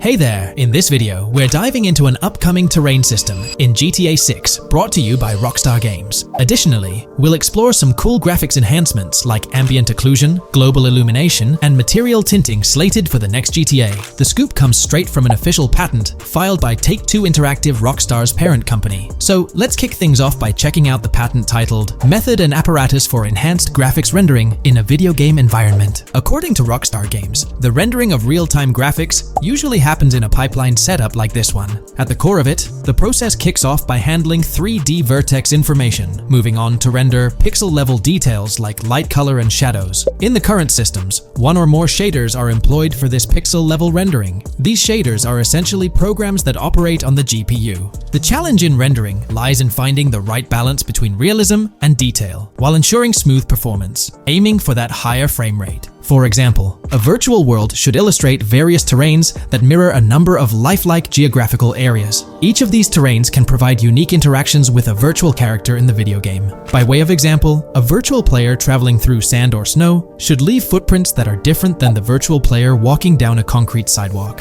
However, because of the number of various terrains that need to be accounted for, and the unique behavior of each terrain, conventional graphics systems do not have enough processing power to account for dynamic terrain and the associated interaction with players of the game. So, Rockstar Games developed a shader system for efficiently rendering various types of terrain with high realism. Let's take a peek at the system. The world level map, visible in the bottom right, outlines all the different dynamic terrains, such as muddy, sandy, grassy, hard ground, snowy, and more. Take a gander at this world level map showcasing the diverse terrains. Now, let's explore the various dynamic terrain zones within the game world. Using Red Dead Redemption 2 as an illustration, this world level map plays a pivotal role in determining the terrain that players or NPCs interact with. Essentially, it acts as the foundation to generate a trail map. Think of a trail map as a record of all the imprints left behind by characters, vehicles, and other objects, like the aftermath of explosions. Take this image for instance, showcasing how the snow has been altered by the actions of this NPC. Different shaders of the shader system are used for different terrain types and with different trail map types. For example, basic terrains do not require special shaders, while shallow mud terrains can advantageously benefit from a parallax surface shader to efficiently show ruts and tracks in the terrain with a high-detail trail map. As an additional example, deep mud terrain may use a tessellation surface shader to model the ruts and tracks in the mud. You might be aware that in Red Dead Redemption 2, you can leave realistic footprints in the snow and mud. Rockstar explained that they employed two shaders for this effect: parallax maps and desolation. These shaders create a convincing illusion of high-level deformation, where footprints appear on the terrain's surface. In reality, the surface is warped but not physically deformed, ensuring a smooth and polished movement experience. In GTA 6, they're applying the same technique to bring an extra layer of realism. This will be particularly noticeable with explosions, firing RPGs at the ground, walking through mud, or driving vehicles through it, each leaving distinct tracks based on the terrain. RPGs, for instance, will create craters on the ground. This adds a significant level of interactivity, making it feel like you're genuinely impacting the game world in real time. Despite it being an illusion, the result will be remarkably realistic, akin to the snow in Red Dead Redemption 2. To sum it up, this graphics rendering patent encompasses the dynamic terrain, ambient occlusion, global illumination, and material tinting, all exciting new features making their way to GTA 6. Rockstar has invented and patented new graphics rendering systems, which aims to fix some of the problems of traditional graphics rendering systems to make graphics rendering more efficient, thus improving performance and allowing for better, more realistic, and more immersive visuals. Dynamic Terrain System. This is a system that records and creates trail maps which make it possible that terrains can be visually deformed when being interacted with in various ways. Players, NPCs, vehicles, objects, and explosions can affect the terrain. For example, leaving footprints or vehicle tracks in sand can be seen in action in Trailer 1. Explosions will leave craters in the terrain as well. It's also possible for certain changes to the terrain to disappear over time. For example, footprints and tracks in mud disappearing after some time, since the viscosity of mud makes it return to its normal state after some time. There are different types of terrains, for example, muddy, sandy, hard ground, grassy, or snowy terrain. Each type of terrain will react differently. A sandy terrain will be more easily deformed than a grassy terrain, for example. In the initial part of our video, we delved into the rendering pipeline, which also incorporates a lighting stage. While conventional systems often utilize cube maps for pre-rendering lighting, it's worth noting that this is mainly for static elements. When it comes to dynamic characters, pre-computed lighting falls short in accommodating changes from objects within the scene. Although ambient occlusion can be pre-baked, it lacks the capability to update dynamically. Realism takes a hit due to this. Conventional systems often incorporate static lights to mimic reflected light, like sunlight bouncing off the ground and under a table. However, this static approach fails to update with changes in the light source. To address these challenges, Rockstar has patented new systems. Ambient occlusion. This is a graphics technique that can be utilized in multiple forms to determine how light and shading are displayed on an object. It can lead to darkened areas, enhanced contrast, and improved surfaces due to this technology. This patent's ambient occlusion system offers some special advantages. Determined by either preset or randomized assets based on developer discretion, the lighting can greatly provide a new vision to world building to make certain areas stand out, akin to a real-life setting. Global illumination. Global illumination is a graphics rendering technique that models how light is bounced off of surfaces onto other surfaces in direct light, rather than being limited to just the light that hits a surface directly from a light source, direct light. Rockstar's system detailed in this patent uses a bounce map that is projected in a top-down fashion to determine reflected light off of the ground. This bounce map is then converted into a texture that provides an approximation for the expected bounce back of light. This simulates the effect that would be achieved rendering the multiple passes of lighting to account for the natural bounce reflections. The bounce map can then be integrated into the lighting pipeline. During this, a technique is used to determine the area that needs this extra pass for each frame. This way, only the visible and required area is rendered with this technique, thus making it very efficient and less performance intensive. Overall, this provides many of the benefits of ray tracing without the computational expense. Ray-traced global illumination will probably still be in the game, For example, Lucia prison clip in Trailer 1. This special system is just a way to render large-scale global illumination efficiently. Now, let's touch on the final problem that Rockstar has addressed through this patent with conventional systems. Finally, as another example, to develop a rich and engaging game world, it is advantageous to populate the world with variations of similar objects. In other words, you do not want every simulated person, cow, gun, car, cart, ship, or animal generated in the game to look the same. Because the 3D model for many of these objects would be identical, variation was traditionally accomplished by creating different texture files to paint a different look on the object. For example, two variants of a cow model could be created,